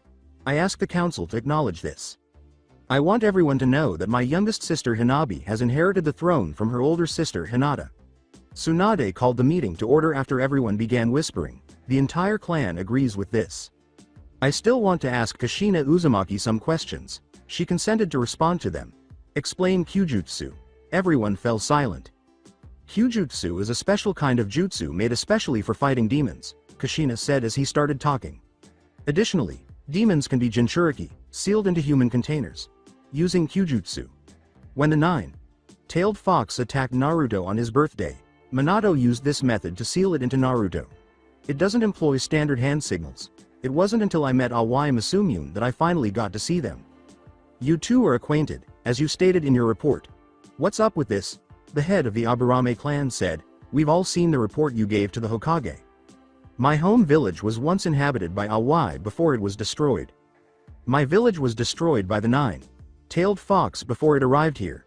I barely made it out alive thanks to Minato. My twins were due at any moment, so my stomach was very big. Pregnancy prevented me from fighting. Awai was a kind and naive youngster with a big heart. Like many of the children, she referred to me as Auntie Kushina. I believed she was dead until recently. We recently met when she pursued Naruto and Hinata after they had left. We've heard about Satsukiyama, Hishi said again. Senseless, they are strong enough to defeat even the most formidable shinobi. We are facing a challenge. How is this council going to handle them? I now start the conversation. Get some serious training in and strengthen the defenses. Increase security and patrols in a covert manner. When a stranger called, Kushina assumed it was an Anbu member. The other villages can't know about this and we don't want to send our own citizens into a panic. That's all very well. What if they manage to get into our village, though? The head of the Nara family said, we need to increase security inside Konoha as well as outside of it. The villagers might still be useful. We can request that they report any suspicious activity. Later, I'll send you my daughter. She broke into their base. In order for her to describe their appearance as well as their advantages and disadvantages. I propose that you place 1 or 2 Anbu in disguise at each of the village's entrances and exits. Watch the village carefully, too. Anyone who reports them will want to be silenced. Minato had often been at odds with them. At Kushina's words, everyone fell silent. He had some safeguards in his house for the village against this day, he said, adding that the majority of them focused on his children. He formed a covert alliance with some clever animals who had suffered greatly at their hands. With permission from the council, I'll invite them to come here. Who says these strangers are here to assist us? I'm in favor of the motion. Just a handful of them, I say. Any more could warn the other shinobi countries. We still have our pride, too. Might Guy spoke this time. Motions of agreement filled the air before Tsunade commanded order, asking, who says we do this? Over 3/4 of the people agreed. Just for the sake of formality, she finished the motion. And against. The motion to bring in outside help passed, but only a few people supported this. How many people will be able to attend? Then, all of Tama, that is, just the 6 of them. Satsukiyama almost completely destroys the Bear clan. In human form, one of them is already present. One of them is the individual who works for my son, Saya. She wanted to help Minato and his family because he saved her life. I'll use Saya to get in touch with them tonight. I'm done for now, if you'll pardon me. Your mental health will suffer as a result of these things. Hurry up, Hinata. Let's start at Ikaraku's, after that, we'll go wherever you want. Hinata nodded breathlessly as Naruto ran alongside her, pulling her with one hand. They were both relieved and happy that their families had permitted them to date, and Hinata, who had never been one for authority, was secretly relieved to no longer be the heir. Many people stared as they ran down the street, but neither of them gave a damn about what they thought. He turned to ask Hinata where she wanted to go after they finished their ramen, which Naruto had treated them to, but he hardly managed to finish the sentence before Shinku Tabanasu and Horyu Hanon, both of whom were standing nearby with smug expressions, appeared. Are you certain about this training approach, Naruto? Hinata and Shinobu watched as Naruto got ready for his training. It might expedite the training, but the side effects are pretty harsh. Naruto was planning to use an old strategy that Kakashi had taught him. I'm positive, of course. I am aware that Horyu and Shinku were real. They entered Konoha covertly. We must quickly become strong. His strategy involved creating a large number of shadow clones. The benefits of the shadow clone jutsu stated that any experience gained by clones would be transferred to the user after the clone returned to the original user's body, so if multiple Naruto were present, he could complete more training more quickly. Well, whatever. I've heard that his training is very rigorous, so we'll just need to make sure his bed is prepared. He doesn't hold back, I've heard. When he's finished, he'll most likely faint. Well, I know that jutsu, too. You receive not only the experience but also their fatigue. Naruto simply nodded, regretting not informing them of the potential issue that if he became too worn out, the Kyuubi might emerge, though Shinobu would be unaware of that. What will you do, Naruto, if the Kyuubi appears? Hinata pressed down on her boyfriend, who was now officially hers. You're here for that reason. Normally, the Kyuubi's chakra would be suppressed by Captain Yamato. However, you can give me a call back, Hinata. Nobody else is capable of that. As Saya watched her master train, she couldn't help but think that he wasn't Minato, her deceased former master. Saya, what are you thinking about? Kushina stood next to the window from which Saya was watching Naruto train. Kushina figured out the problem in one quick glance. It's your instincts, isn't it? Yes. Bears are incredibly maternal animals. Naruto. Sama isn't accustomed to such behavior. It's difficult not to show him how much you care. Master Minato saved me when I was a child. He didn't give a damn about who I was. He was understanding and patient with me. I wanted to keep him safe. However, I was powerless to shield him from his own talent. It wasn't an ordinary sealing when he sealed the Kyuubi no Kitsune into Naruto. Sama. That demon required the most powerful sealing Kyujutsu could provide. Just as much, I want to keep Naruto. Sama safe. To compensate for the lack of love he has experienced since birth, you know. As she watched Naruto give it his all during training, Saya was on the verge of tears. He's always been so alone. Just have patience. Time is the best thing you can do for him right now. However, I have a job for you in the interim. I want you to get in touch with your clan in 2 days. Kushina leaned against the wall and said, "Man, Satsukiyama is so troublesome. We need their strength to deal with Satsukiyama."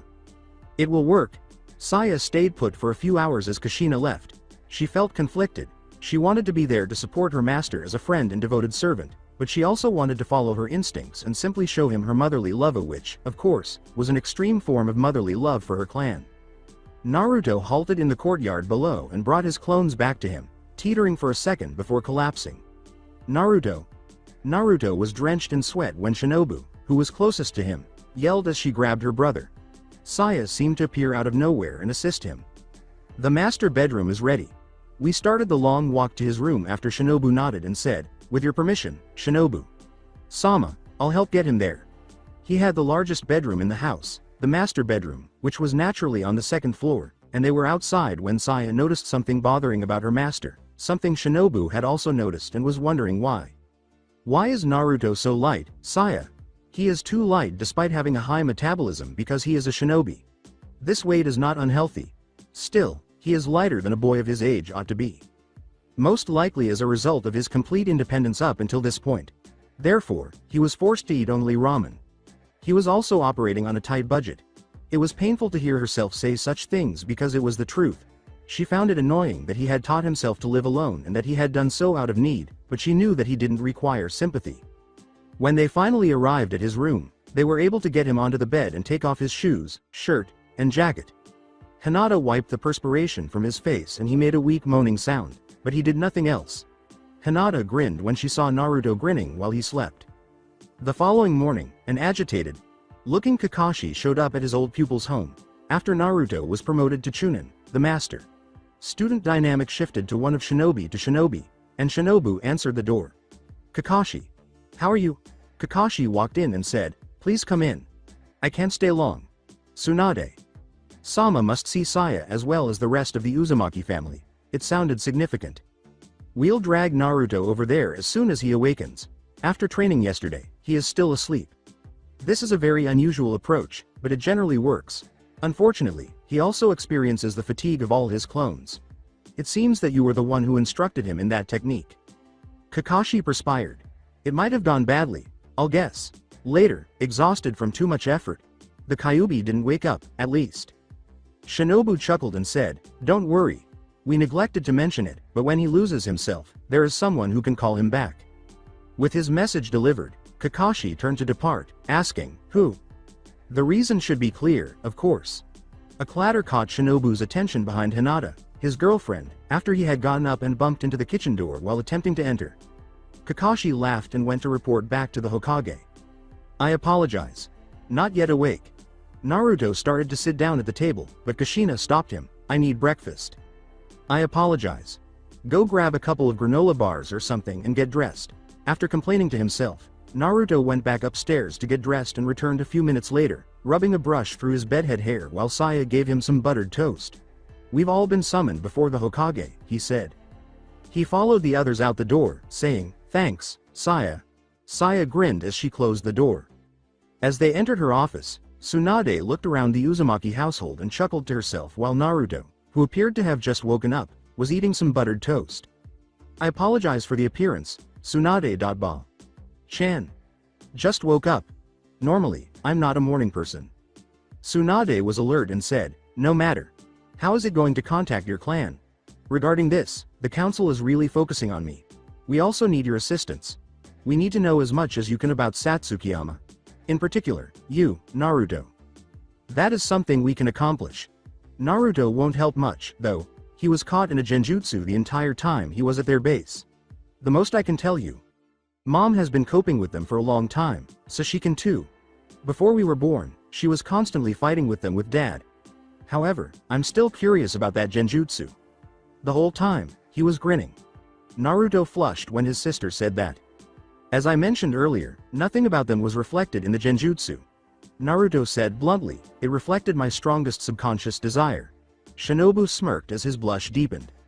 "I regret to inform you, Tsunade-sama, that I am only able to reach them during specific hours. Tomorrow is one of those days." Saya shuffled her feet uneasily as she spoke. She was incredibly shy in public but had no fear around her master and his loved ones.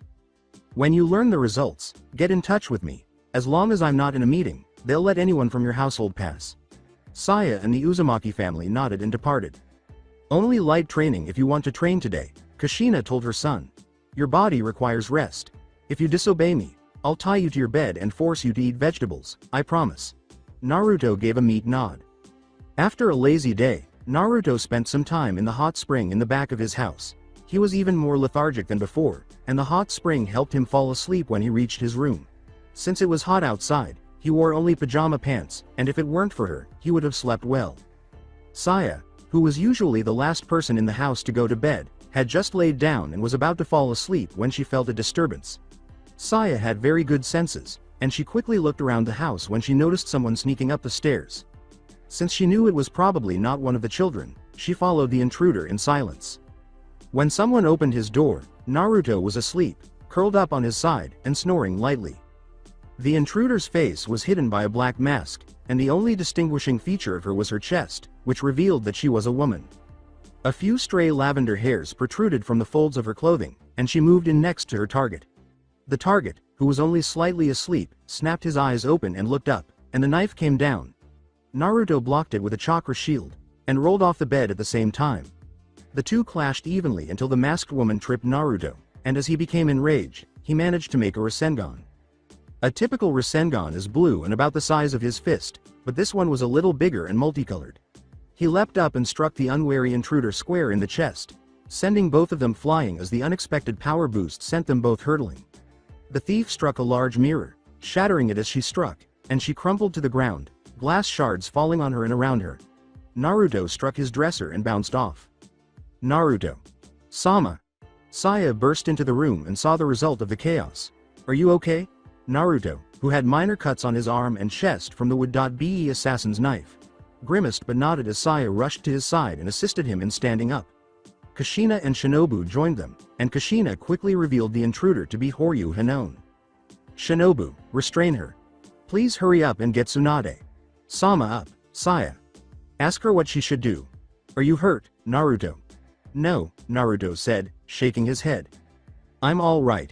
Saya hurried out of the room after Shinobu finished encasing Horyu in a full body bind of chakra. Kushina gave her daughter a look, and Shinobu returned the glare. Just a few minor cuts, Saya said. No rope. Apologies. The unconscious Satsukiyama member was flung roughly over Shinobu's shoulder, and he said, hopefully Saya will come back not only with the Hokage but some Anbu members as well. I'll move her down to the basement and keep guard until help arrives. After a short while, Shizune showed up with two Anbu squads in tow. Shikamaru's father was also there. I'll need another report from you guys, Shizune said. I'm just relieved that nobody was gravely harmed.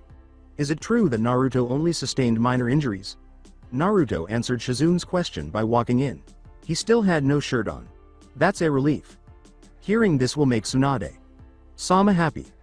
Additionally, with your consent, this squad will be stationed here, to ensure that a similar incident doesn't occur again. Of course, Shizune. We can even set up rooms for them if they'd like. The house was getting back to normal, and Naruto was yawning all the time. He had been unable to fall back asleep after the attempt on his life, and he really wanted to see Hinata. He was planning to visit her that afternoon, but he was still gathering the strength to do so, and in the end, that was never necessary. The news that someone had tried to kill him was spreading like wildfire, so it was not surprising to see Hinata almost crash into them. He was about to fall asleep when the door opened, bringing him back to reality. Oh, hi Hinata. How are you today? I'm all right. How about you? I've heard that the Satsukiyama member tried to kill you last night, which is why you were hurt. Naruto pulled his girlfriend down beside him. I'm all right.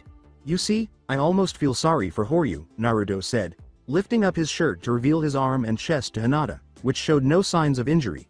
Thinking about what might happen to her. What will become of her? Not much. She will only visit Hibiki, Konoha's greatest torturer. Hinata stroked Naruto's hair and said, Naruto, if you're tired, you should sleep. After Horyu's attempt to kill him in his sleep the night before, he was unable to fall asleep until the early afternoon, and now it was mid-afternoon. No sleeping in the middle of the day bothers me. It confuses me. Common sense told him to sit up and remove his head from Hinata's lap, but at the moment he simply lacked the energy to do so. Hinata sighed and put her hand over his eyes, asking, what is this for? Are you of the opinion that sleeping at sunrise is bad? Disregard the sun. Naruto's next statement was cut off by a yawn, as he was unable to resist the lull of sleep. Your body needs sleep. All right, I give up. Are you happy now? He closed his eyes, started breathing evenly, and was grinning despite the tone of his voice. Ibiki Morino happened to be in the middle of a job somewhere nearby. He had been told to question the Satsukiyama member who had been captured, and he had been impressed to learn that it was Naruto Uzumaki who had done it. He had been one of the proctors at Naruto's Chunin exam, and after everyone who had not given up had left the room with Enko, he had started gathering the papers. Naruto had not responded to a single question on his written exam, and if it weren't for the attack, he would have been promoted to Chunin. So are you ready to talk? Ibiki returned his attention to the task at hand. His victim was chained to a rigid iron chair. Her clothes had been changed to those of a prisoner, and she had not eaten or drunk since her capture. Horyu had no physical wounds, and his specialty was mentally torturing his victims. He rarely had to use physical torture. Neither Satsukiyama nor Shinku-sama will be betrayed by me. I've stated that already. Why do you refuse to give up the Jinchuriki? We could help you with one of your issues. Ibiki gave her a forceful slap across the right cheek.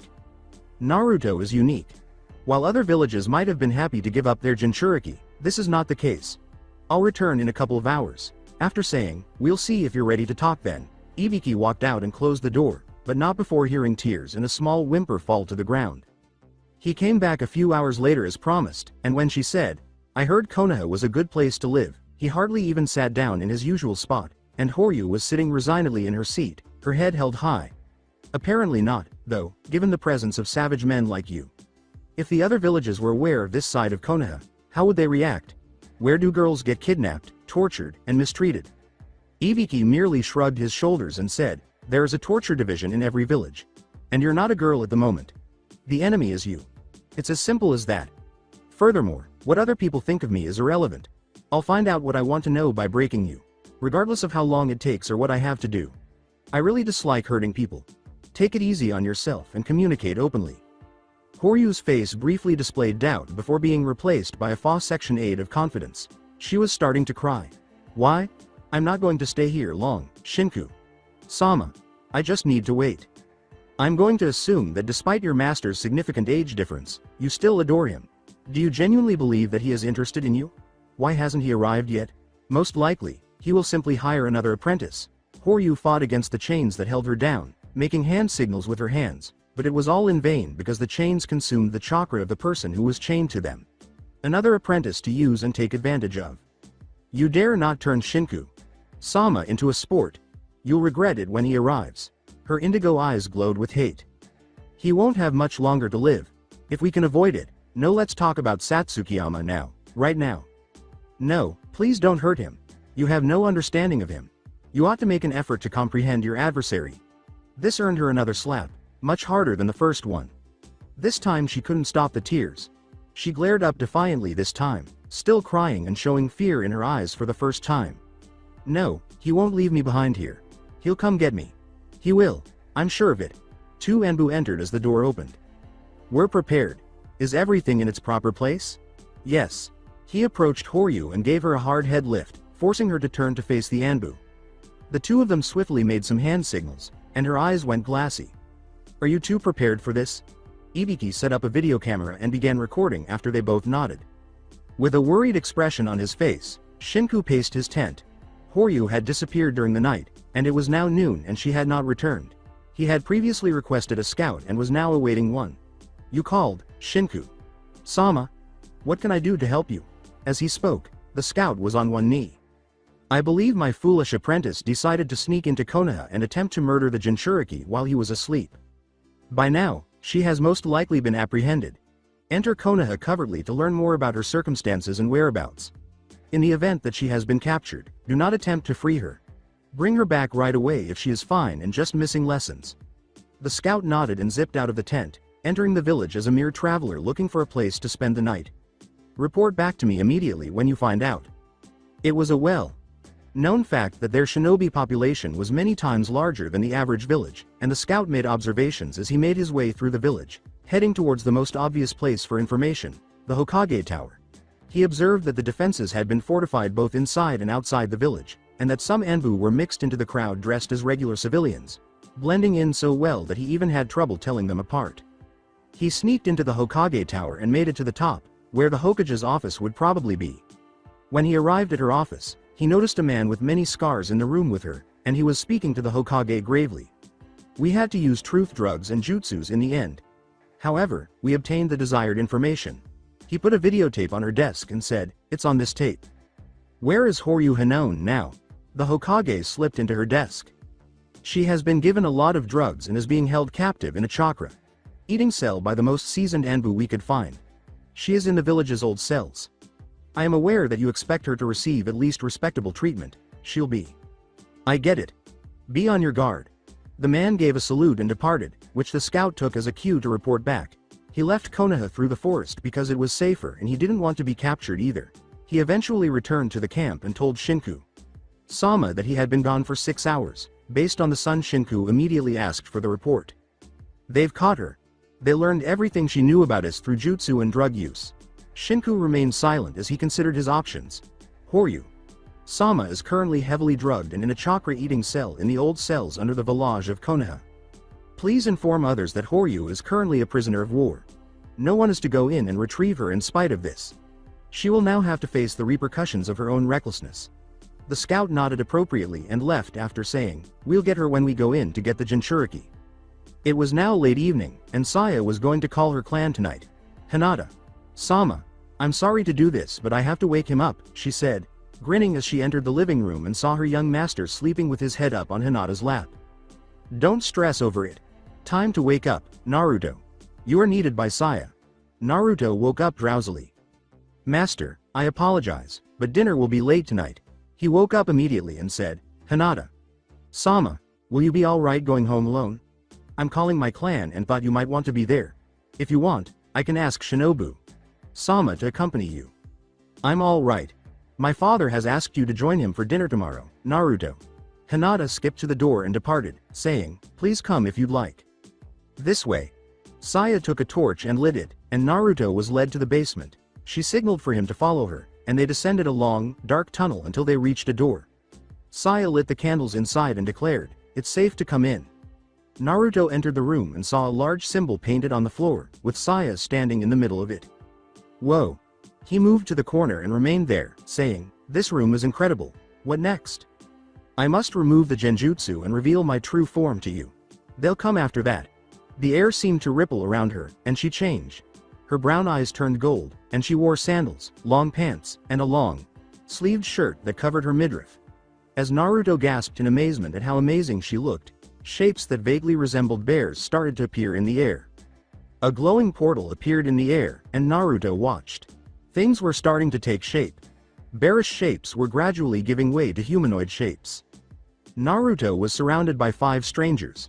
He saw one, who seemed to be the leader, approach Saya and give her a hug. He was dressed in a vest made of the same material as his tanned leather pants. He had on sandals. His golden eyes were clearly visible through his long red hair. Kanaka bowed to Naruto and said, "Naruto. Sama, this is the leader of my clan, Kanaka. Kanaka, this is my master, Naruto. Sama." He lifted his head and gestured for the others to introduce themselves, saying, "Naruto. Sama, let the rest of my clan introduce themselves." Kin wore a knee-length tanned leather dress with rips in the back and moccasins. "I am Kin, Kanaka's mate. It's a pleasure to meet you, Naruto. Sama." Her eyes and hair were both long and golden. "I am AKA." AKA wore only sandals, pants, and a muscle shirt made of the same material as the others. He had red hair and green eyes. Naruto believed that this person had a haughty demeanor based on his actions. He was grinning and his chest was puffed out. The person beside him identified herself as Shiro. She was the only one whose clothing was made of a different material. She was wearing a short white dress with a yin-yang symbol on the back and gold trim. Her eyes resembled the stormy gray sky, and she had no shoes on her feet. But occasionally, they were concealed by her long, white bangs. Wearing the same tanned pants as the others and a forest green shirt, Kairo said, "Naruto. Sama, it's good to meet you. This is my brother, Kairo." And he had no shoes. His hair was cropped and his eyes were dark brown. He and his sister bowed together. "Thank you for having us. I do hope our dear Kuro is happy here." Naruto appeared perplexed, but based on her intense blush, he deduced that Kuro must be Saya. Kairo gave Saya a curious glance. If by Kuro you mean Saya, I hope she is. I've only just come here myself. Welcome to the Minamoto house. I hope you'll be comfortable here. Naruto gave a bow to his guests. He returned to his usual posture. Saya, I presume they'll be staying at the house. We should make room, along with the Anbu. Saya flushed as her clan head addressed her as Kuro. Naruto. Sama, let us replace the Anbu. We can ensure your safety and that will allow Anbu to spend their time defending this village. Kuro, will you vouch for us? Saya, Kuro held the door open and said, I will. Oh, we also need to tell the Hokage you've arrived. Shall I send word? Kanaka shook his head and said, I could just send a shadow clone there. That way you could relax for a little while. Kanaka silently took Kin's hand while he said, no, either Kin or I will go with whoever goes. That way it seems more personal. They all arrived at the living room at this point. Okay, I'll go myself then. That way I can show you the way back. Naruto glanced at the grandfather clock on the wall and said, would you like to go now? We could wait until the morning. 8 o'clock had arrived. Naruto was aware that she typically didn't return home until around 10. Tsunade doesn't usually go home until around 10. Kin nodded in response to her mate's order, now if possible. Kin, take care of the family here. While Shiro and Shinobu started chatting in the corner nearby, Saya went to get some refreshments. Up in her study, Kushina was reviewing some of the papers her late husband had left behind. Naruto heard Kin remark that he had a lot of potential as they were leaving. Kin walked down the street with hardly any sound, saying, it's not far. Most everyone is inside now, but I can still show you a little of the village. Looking into the fading sun, Kin said, Naruto. Sama, are you planning on rebuilding your clan? If so, I have a proposition for you to consider. Maybe. First I have to take care of this Satsukiyama problem. Maybe after, if my relationship with Hinata lasts, maybe we can start rebuilding our clan. But until then, it won't happen. The tone of Naruto's voice was bitter. Yes, Satsukiyama is a thorn in everyone's side. Our home, another dimension, is failing. We need to find another home soon. Kuro must really like you. Her past has been tough. To have her open to someone is quite a feat. You must be a good person. Would you consider letting us into your clan?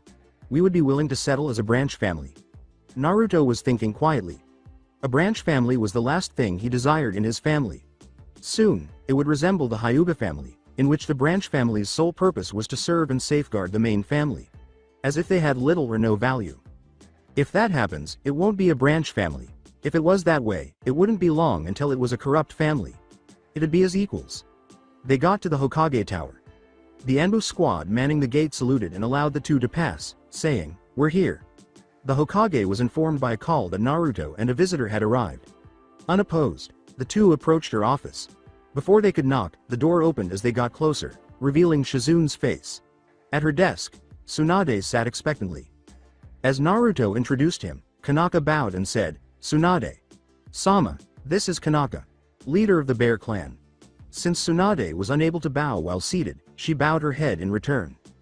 After offering them a seat, Tsunade said, my clan and I send greetings. It's an honor to be in Konoha. Thank you for the opportunity to avenge our fallen comrades as well. Both of them took a seat. As Shizune brought in some fresh tea, Tsunade sighed, thank you for coming. You can understand our difficulty. I hope we can count on you in the future. They've caused a lot of problems. Especially for Naruto here. Though something good must have come out of it. Considering Naruto found his special somebody finally. Naruto shed a tear. I hear Hinata's quite the happy girl now. I saw her truly smile for the first time recently. It's quite a change. Kanaka, if there is anything you need, let us know. If we can help you, we can. Tsunade glanced up and said, actually there is. Tsunade carefully considered his request and reviewed the plans for the village's defenses. Leave Naruto. Sama's safety in my clan's hands. That way your own people can focus on protecting this village in which he holds so dear. There are other uses for the Minamoto house squad. Tsunade folded her hands and said, what do you think, Naruto? After all, your safety is what we considered when we placed them there. Saya vouches for them. I can trust them. She took an empty scroll from her desk, scrawled something sloppy on it, put her seal on it, and gave it to Naruto, saying, then I approve your request. Naruto took it and shoved it into his jacket, saying, if you give this to the leader, She's the one with the cat mask, and they'll leave without any problems. Kanaka bowed and trailed Naruto out of the room, saying, "Now please go. I'm tired. And I'm also going home early tonight too." Shinobu took Naruto through the procedure that would be carried out at the Hyuga residence the following day. "Remember, manners. He's trying to access you. He wants to know if you're truly good for his eldest daughter. Of course we think you are. But how he thinks is an entirely different manner." Naruto began to flatten his hair. Shinobu gave his hand a slap. "Don't be nervous. Be yourself. That what he wants to see?" Naruto gasped. The moment they went to obtain permission to date was less frightening than this. They now stood to lose something. Something significant. 5 o'clock rolled around. At 5:45, the Hyuga household began dinner. He didn't want to be late because he knew he had to make a good first impression. He also did not want to be too early. He started to leave his bedroom, saying, "Well, I should get going. I need to arrive at the right time." They had changed the mirror. Kushina had regretted its breakage. Minato had given it to her as a wedding gift. However, she stated that she would prefer it to shatter and keep her son safe than to have it intact and lose her son. From the doorway, Shinobu smiled and asked, "What is the right time?" "Don't know. Just have to play it by ear." He was smiling uneasily as well. The Hyuga home was silent during dinner. Naruto was able to avoid being rude. Additionally, it seems that he provided accurate answers to all of Hiashi's queries. During the night, Hiashi had fired them off at random. He summoned Naruto into the sitting room after supper. The room was empty except for them. Hiashi remained silent for a while before speaking. Naruto stood up and peered out into the garden beyond the room, saying, "You've made a good first impression. I was right to allow you to court my daughter. Look outside." Wearing a formal kimono, Hinata was pacing the garden. "My daughter is precious to me." Without giving it any thought, Naruto blurted out, "Yes, she's a special, precious jewel. One that needs to be treated respectfully and with honor." He looked at Hiashi with horror. But in reality, Hiashi Hyuga was grinning, almost laughing. Hiashi nodded and asked, "Did I just do something right without realizing it?" He stood up and opened what appeared to be a wall panel and said, "Good response. Exactly the one I was looking for. Go outside to her. She's so anxious to hear how it went from you. Here, special exit." With a grateful smile, Naruto approached her. Hiashi closed the door and paused to watch the two young people embrace. He would never forget the glowing look on his daughter's face. Then, to give the two some privacy, he closed the window. Naruto and Hinata were laughing outside. Naruto was grinning broadly as he said, "I'm glad it went well though. I was so nervous tonight. It would be cool if we could go out for a walk or something. The food was good here, but it doesn't replace ramen." Naruto led Hinata out of the Hyuga home and said, "But we can, as long as I'm with you and I'm back by 10. If you want, we can go get some ramen. It's only 8 o'clock. Their hands were clasped together. Many people stared at them as they passed through the village. However, neither of them gave a damn. All that mattered was that they were together. Pulling Froggy out, he took out some cash and said, "It'll be my treat." When they arrived at Ikaraku's, he purchased 4 bowls. As she picked up her bowl, Hinata grinned softly. "What are you smiling for?" Naruto grinned when he saw how happy Hinata was, saying, "I'm just really happy to be with you right now. That's all." It also brought him joy. At about 9:30, Naruto walked Hinata back to her home. As he made his way back to his home, he was humming softly. His life was improving. As though his entire life had been a test. A test to determine whether he is deserving of this. He opened the door and stepped inside. Kushina Uzumaki sat at the kitchen table with a person who had a black hood up and said, "Mom, I'm home. Sorry." Naruto sat down and said, "Don't worry about it. Come sit down." The individual lowered the hood and said, "Now don't freak out when you see who this is." Lower the hood. Awai Masumune was seated at the kitchen table, and it appeared that she was crying just now. Naruto was tempted to immediately kill Awai, however, he was stopped by something. She had changed. Something was visible in her eyes. Anger no longer filled their hearts. All they had was remorse and a wish to give an explanation. Naruto composed himself. "What do you want to explain?" he asked in a gentle tone rather than the stern and irate one Awai had anticipated. "I'm sorry, Naruto. You see, many years ago, I was a child in your mother's village. Most of the kids called her Auntie Kushina. I did this as well." Rewind. Kushina Uzumaki was lounging on her porch in a rocking chair.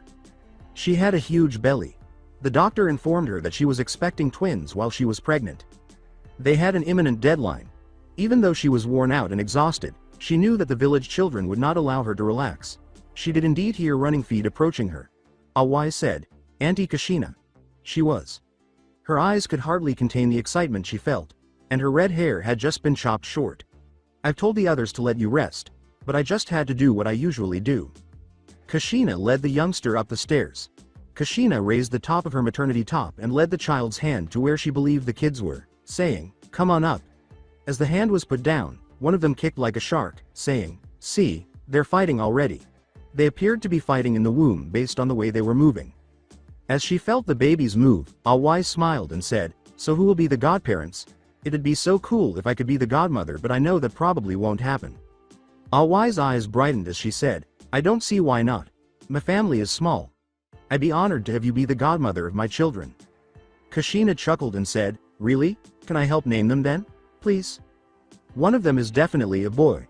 His name will be Naruto, after the main character in one of Minato's sensei's book. But I'll tell you what. If the other one is a girl, I'll let you pick the name." "Shinobu. That would be an awesome name. Then if it's a girl, her name will be Shinobu, promise." Final flashback. Awai went on with her tale. "I was supposed to be your godmother. But when the village was destroyed, I barely got out. Shinku had found me. He put a mind control jutsu on me, forced me to become cold and emotionless. What I did when we first met was not of my choice. I know that is no excuse. I also know that I forfeited the right to call you my godson. I put my life in your hands." Naruto watched as Awai collapsed to the ground on her knees. "If you wish me to die, then I will do so." Without hesitation, Kushina replied, "Mom, is this true? How can we know if she's telling the truth? The bears are familiar with this kind of thing. There was one on her, but she broke through it recently and came straight here. She's herself again. Make this choice wisely." "I believe you, Awai. The person we must convince is the Hokage. If you surrender yourself and tell all you know of Satsukiyama, I'll grant you sanctuary here. But I won't order you to kill yourself. If you are truly sorry, then you must live on. Your death cannot make amends for your sins. The only way to make amends is to live and change your life. Make it known you're a new person." Kushina was delighted when Naruto made such a wisdom display. Awai grinned and sat up. Naruto blushed but knew that this was the only thing that would make her feel better. "I will do as you say. I pledge my life to yours. I will serve you always. Your will is mine, Naruto. Sama." When Naruto called to Saya, she hurried in and said, "Saya, can you come in here? Prepare a bath and a room. A friend will be staying with us for a while. And in the morning, tell Tsunade Sama to come over here in person. Tell no one else of what transpired here tonight." Saya gave a bow. Saya left the room with Awai in tow. Kushina gave her son a tight hug and said, "That was wise, son. Thank you for sparing her. It was the right thing to do, she wasn't the guilty one." Asuna strolled from his home down the street. He was traveling to this Konoha gun store. After their meeting the previous evening, the Junins made the decision to purchase Naruto a genuine weapon. They had assumed that in order to protect himself from Satsukiyama, he would require one. Since they recently learned of his bloodline limit, he might or might not use it. But if he needed it, it would still be there. But the Junins had been unsure of what weapon to give him. Because Asuma and Naruto both had wind. Natured chakra, they had given Asuma the money. Asuma was thinking of getting him some of his knuckle blades. People like them were a perfect fit for them. Naruto was woken up, in his opinion, rather rudely, at around 10. Without knocking, Shinobu entered and picked up one of his pillows that had been knocked off the bed during the night. After that, she had continued to beat him with it until he awoke. In response, Naruto struck her with one so forceful that she was knocked off the bed. Naruto sat up and yawned, saying, "What do you want? It's way too early." Shinobu fell to the ground on her knees. She was laughing so hard that her face was wet. As Shinobu produced a calendar, Naruto did a double take. "It's actually 10:30 now. Do you do this every year on your birthday?" he asked. The date was circled as March 12th. "She's in Naru's B.Day. Was scrawled sloppily in the small box. It was March 12th today. With a startled expression, Shinobu pulled him from his bed and into the kitchen. "I've actually never known my birthday until now. I never celebrated it." While Kushina was at the counter organizing a stack of gifts, Saya was busy preparing lunch. At the top was a small round one. As the two entered the kitchen, they both looked up. He was forced to sit by Shinobu. He's never known when his birthday was until today. He's never celebrated it once, despite the fact that he's turning 16 today. Kushina thought for a moment. Naruto shuddered. There was a window open and he was wearing only boxers and a shirt. Saya got up from the stove and took out her gift. It had been wrapped. Saya handed it to him, and Naruto accepted it with shaking fingers, saying, "Open my present first then." It was a lovely, large blanket that had been handcrafted. Naruto felt it and gasped. It was very soft. Saya put the blanket around Naruto and said, "Here, Naruto. Sama." He warmed up right away. Kushina presented the twins with a pile of gifts and said, "Thank you, Saya. This is amazing." Naruto also received a necklace from the bears, some special soldier pills from Kushina, and a new shinobi kit from Shinobu, apparently the newest model. It was adorned with colorful beads and bear claws. Then his sister punched him on the arm and said, "Thank you, all of you. If I had known it was our birthday, I would have gotten you something, Shinobu." The bears had given her a matching necklace. Naruto was unable to speak joyfully when he said, "You can make it up to me next year. It had better be good, you hear?" So he gave a forceful nod. Just as the door knocked, Saya finished her meal. Naruto excused himself in order to respond. At the door stood Asuma. Naruto opened the bag to reveal a fresh set of knuckle blades. "Morning, Naruto. We Junins got together and decided you could use a real weapon. Here, open the bag." Wondering, Naruto drew them out. "Wow, these are amazing. Thanks." Asuma glanced at his blanket. Naruto moved aside. Asuma smiled and said, "Nice blanket. Do you know where I can get one?" Asuma smiled even more broadly and said, "Saya made it for me. As a birthday present." To find out what was keeping her son up, Kushina poked her head in. Asuma took off his shoes and said, "Ah, Asuma, I see you just gave my son weapons. Would you like to join us for an early lunch?" Kushina sounded as though she were speaking to a small child when she said, "Naruto, go get dressed and put your new toys away. You can admire them later." Naruto hurried upstairs before Hinata noticed him in his pajamas, saying, "Oh, we also invited Hinata. She should be here anytime." After a short while, he returned fully clothed. Hinata was present. She appeared to be waiting for him as well. Hinata approached Naruto and gave him a firm kiss on the lips, saying, "I wasn't sure what to get you on such short notice. So this will have to do for now." The bears had come in by now and could see the couple sharing a kiss in the doorway. Awai remained hidden until the arrival of the Hokage. Asuma was taken aback. He had never witnessed Hinata acting so bravely. He was aware of the modifications. However, hearing about it and actually seeing it were two entirely different things. All he could say was, "Wow." At the same moment, Hinata and Naruto both became very red. Asuma's presence had apparently just come to Hinata's attention. Shinobu, however, was supporting them from the corner. Naruto had also entered the kiss. Hinata hadn't been wearing lipstick, at least. Tsunade stopped by the house later that evening. She had Shizune with her. A sitting room that had been set up for this purpose was shown to them. Many people were in the room. "So what is this about?" Saya said it was important. Kin sat in one corner with Kanaka. Shizune and Tsunade took seats on one side of the table. The Uzumaki family was on the other side. Saya sat motionless close to them, and beside Saya was a woman that neither Tsunade nor Shizune knew. Tsunade. "Sama, this is Awai Masumune, formerly of Satsukiyama.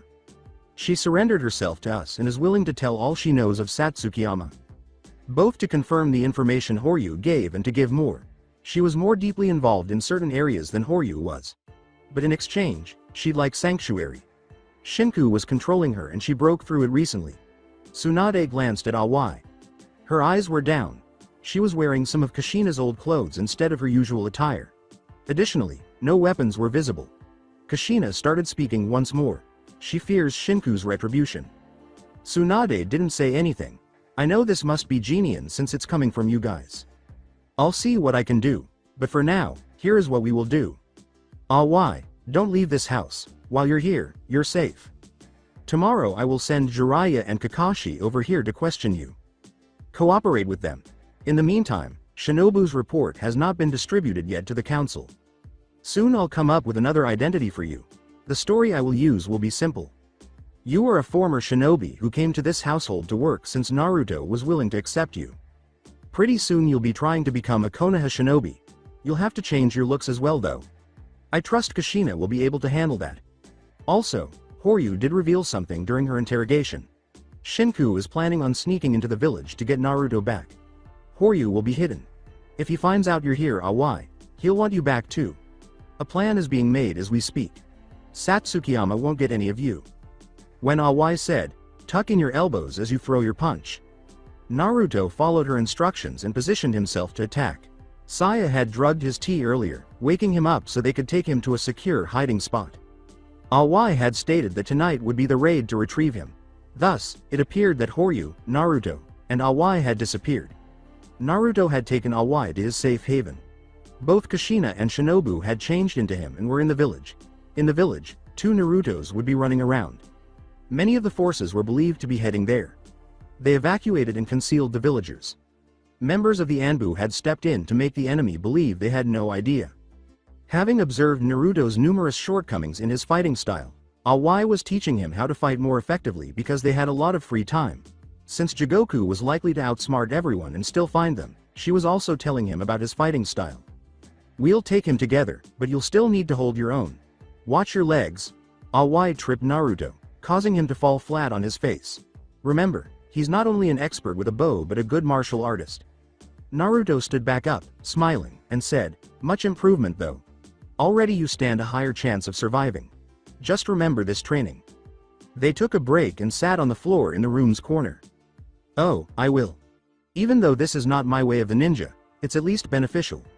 His knuckle blades were in their sheaths, one on each leg, and his shinobi kit was strapped onto his right leg. I'm still keeping my gear on me though. On his birthday, after lunch, Asuma had given him a brief lesson on how to use them properly. His kit also contained his new soldier pills. Kushina had described the purpose of each, admonishing him to use them only in the most dire circumstances. Awai grinned and Naruto laughed, saying, yes it is. Think, soon this problem will be dealt with. Satsukiyama hopefully won't bother us anymore. You'll be free. But I won't. Satsukiyama isn't the only one after me because of the Kyuubi.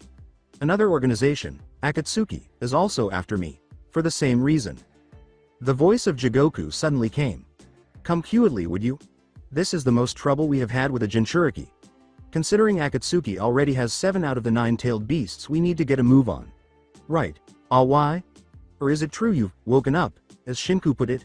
Are you really a traitor? Jigoku emerged from a nearby vent. Help me capture this brat and he's willing to forgive. On the outskirts of Konoha, it was silent. Silently, the Konoha shinobi awaited the arrival of their adversaries. The bears, wearing Konoha forehead protectors, and the 2 unhidden members of the Uzumaki family, who had changed into Naruto, were mixed in among the ranks. It was the Anbu lookout who called, big number coming our way. Nearly all of the shinobi in Konoha had defended their hometown. In case they ran into enemies, some were with the villagers. However, that only made up around 5% of their forces. Except for academy students and genins, everyone else was on the front lines. Inquisitive as Naruto, Neji stood close to his cousin Hinata and Shinobu. You've changed, Hinata. With alert eyes and ears, Hinata grinned grimly. Neji nodded with a faint smile on his face and said, yes, I have. I hope it's at least for the better. As the adversaries approached, the Anbu yelled once more. All of the shinobi rushed forward with their weapons drawn and hand signals made as the enemies entered Konoha. I won't fail here. I won't let them get their hands on Naruto or the Satsukiyama member. Awai is on our side, remember? Both Awai and Naruto took defensive stances. Jigoku gave the 2 a very irritated look. Jigoku moaned and withdrew a long hunting knife, saying, just come on. Awai, help me capture him and we can find Horyu. As annoying as she is, Shinku wants her back. I guess it's the hard way then. As Naruto nodded, Awai produced her new weapon, a katana, and said, Naruto, now is the time to use those knuckle blades of yours. He only needed to slide his hands inside and pull up because the sheaths were already designed. The weapons were easily released. Don't waste chakra either. Shadow clones are nothing to him. Also, your Shun-Gi will be useful as well. Naruto rubbed chakra through his knuckle blades and waited, saying, I know. Awai also waited for Jigoku to initiate contact. He anticipated being charged. Jigoku made the decision to take action. He entered for the assault. Halfway there, Naruto met him, and their blades collided. Awai slashed at Jigoku's neck after approaching from behind. Awai changed course mid-attack as he ducked to the right. Jigoku suffered 2 wounds to his arm and back when Naruto slashed again. He ignored them, giving the impression that he was unaware of their presence. Jigoku grunted and approached Naruto once more, saying, "You're going to have to come more seriously if you want to stop me. These little scratches won't even interfere with my attacks." With his knuckle blades, Naruto deflected the knife as it headed directly for his chest. Neither shinobi gave ground, and they were engaged in a furious stare-off. Awai used the hilt of her sword to strike Jigoku in the stomach after sneaking in while they were both concentrating on one another. She brought the sword down for his neck as he doubled up in agony. After dodging, he was struck by a Rasengan in the same area of his stomach where Awai had just struck him. Jigoku gasped, "How?" Without responding, Naruto advanced with his fist pointing down and asked, "How did you learn to correctly form the Rasengan?" Jigoku cursed as he rolled away. "Crap, he's gotten stronger." As they moved throughout Konoha, eliminating any opposing Satsukiyama shinobi, the bears maintained mental contact. Nobody obstructed them for very long. These were the organization's disposable shinobi. Nevertheless, Kanaka paid particular attention to Shiro and Kairo. They were the clan's youngest and least seasoned members. He and Kin were aware that everyone else was, including one of the more cocky kids, aka he was constantly attempting to outdo the others.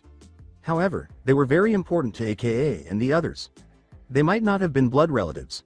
On a spiritual level, however, they were related, and still, blood relatives.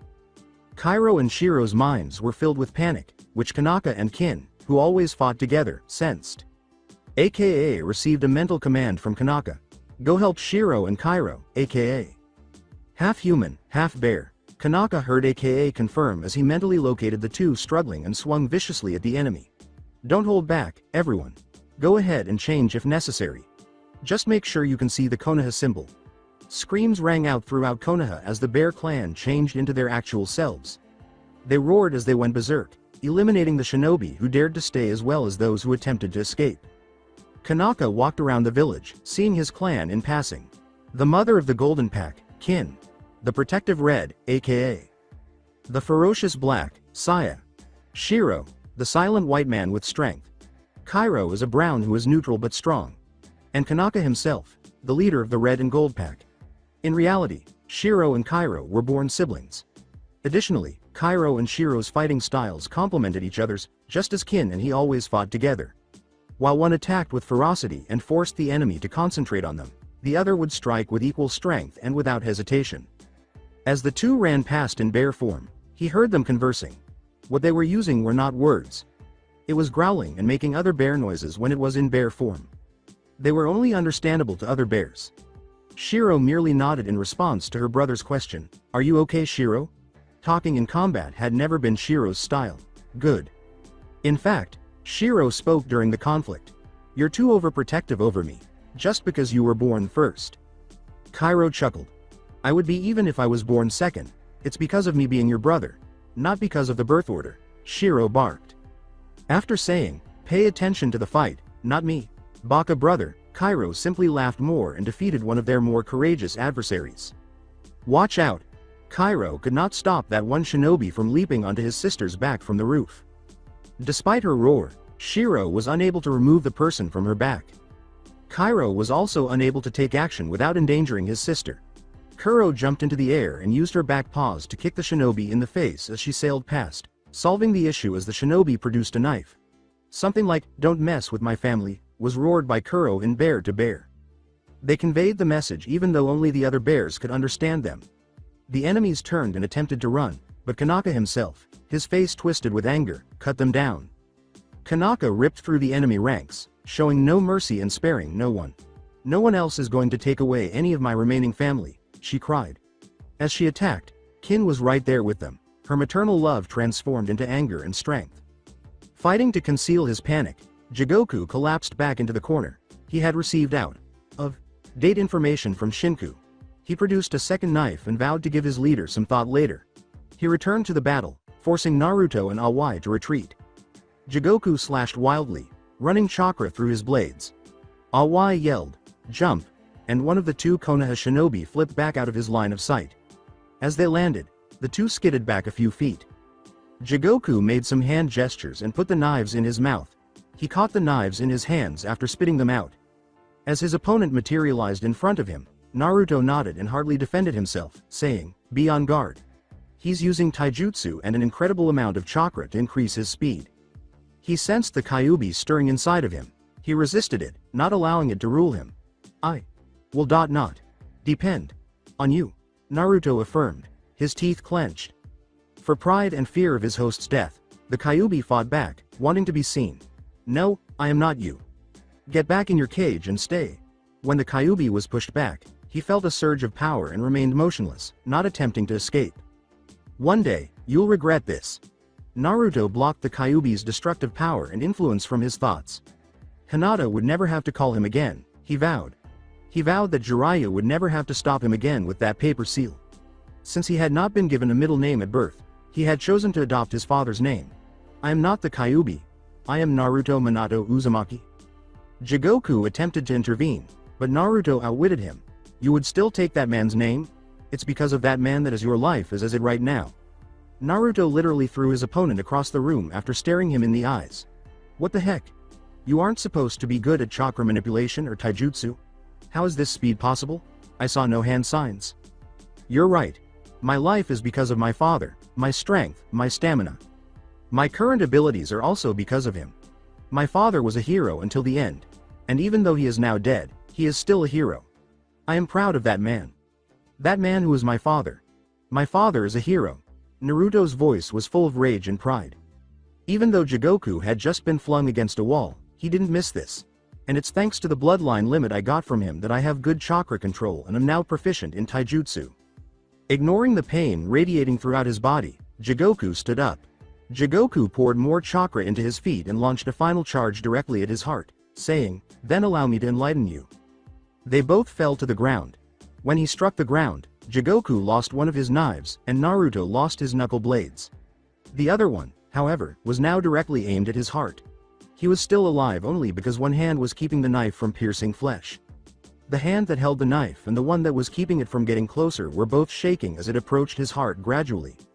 No, you won't. I'm sorry. Naruto created a chakra knife with his free hand and stabbed Jigoku in the heart. Simultaneously, a sword sliced through his stomach, narrowly missing his own. Awai approached the man and prodded him. Jigoku Ryushi collapsed to the ground. In the village, the fighting was waning.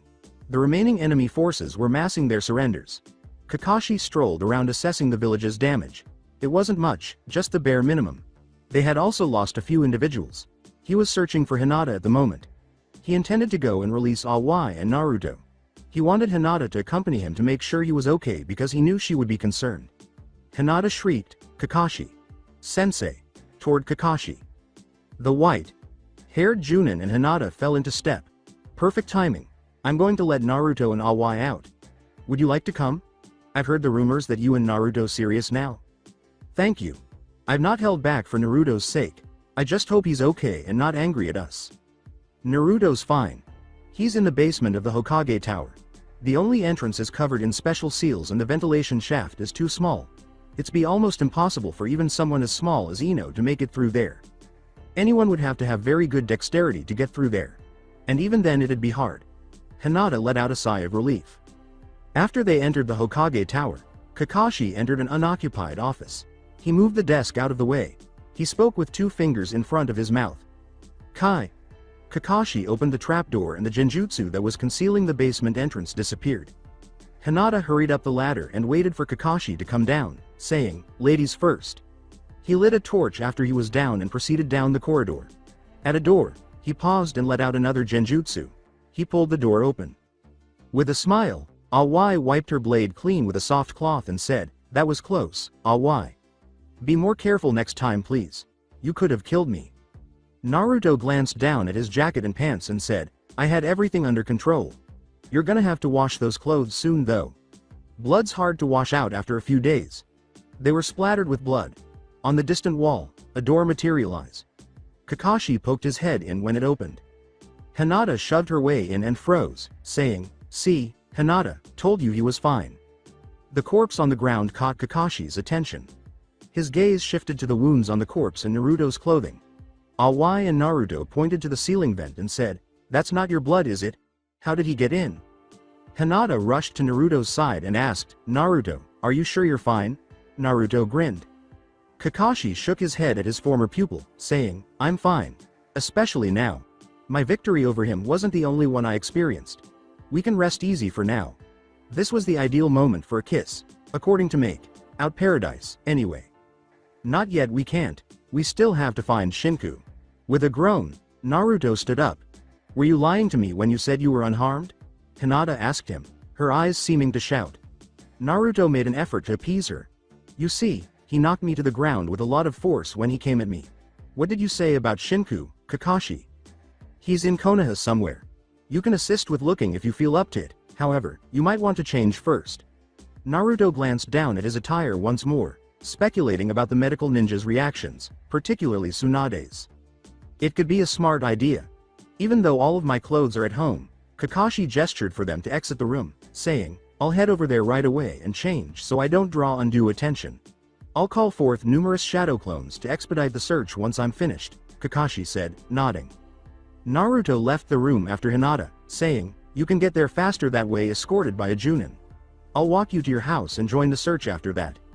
He hadn't wanted to, but he didn't want people to stop him and ask him if he was okay. So he called forth some clones and had them look for Shinku Tabanasu in the village. He joined Hinata and Shizun's team to search for him, and he saw that every search team had a Hyuga. Be careful, Naruto. Shizun gave Naruto a quick glance, saying, you never know what Shinku will do. Yes, I am aware. I dispatched some clones to assist. When Hinata activated her Byakugan and started searching everywhere at once, Shizun nodded and started scanning the area in the hopes of seeing Shinku. Naruto then unexpectedly received something from one of his clones. Naruto indicated a location close by and said, one of my clones think they've found him. Lead the way. Naruto entered an old house that was deserted and missing all traces of occupants, save for one wall where he could see one of his clones had gone. Bewildered, he tapped on the wall, and it collapsed with a crash, revealing a freshly used passageway. A hidden corridor. You're down there, Naruto, Hinata said, surveying the hallway in the neighborhood. There's another person with you. Let's investigate, shall we? Naruto made his clone disappear. Information rushed into his head. It's Shinku. He's attempting to undermine who I really am. But how is he able to distinguish me from my clones? There's a problem with him, too. Shizun produced a kunai.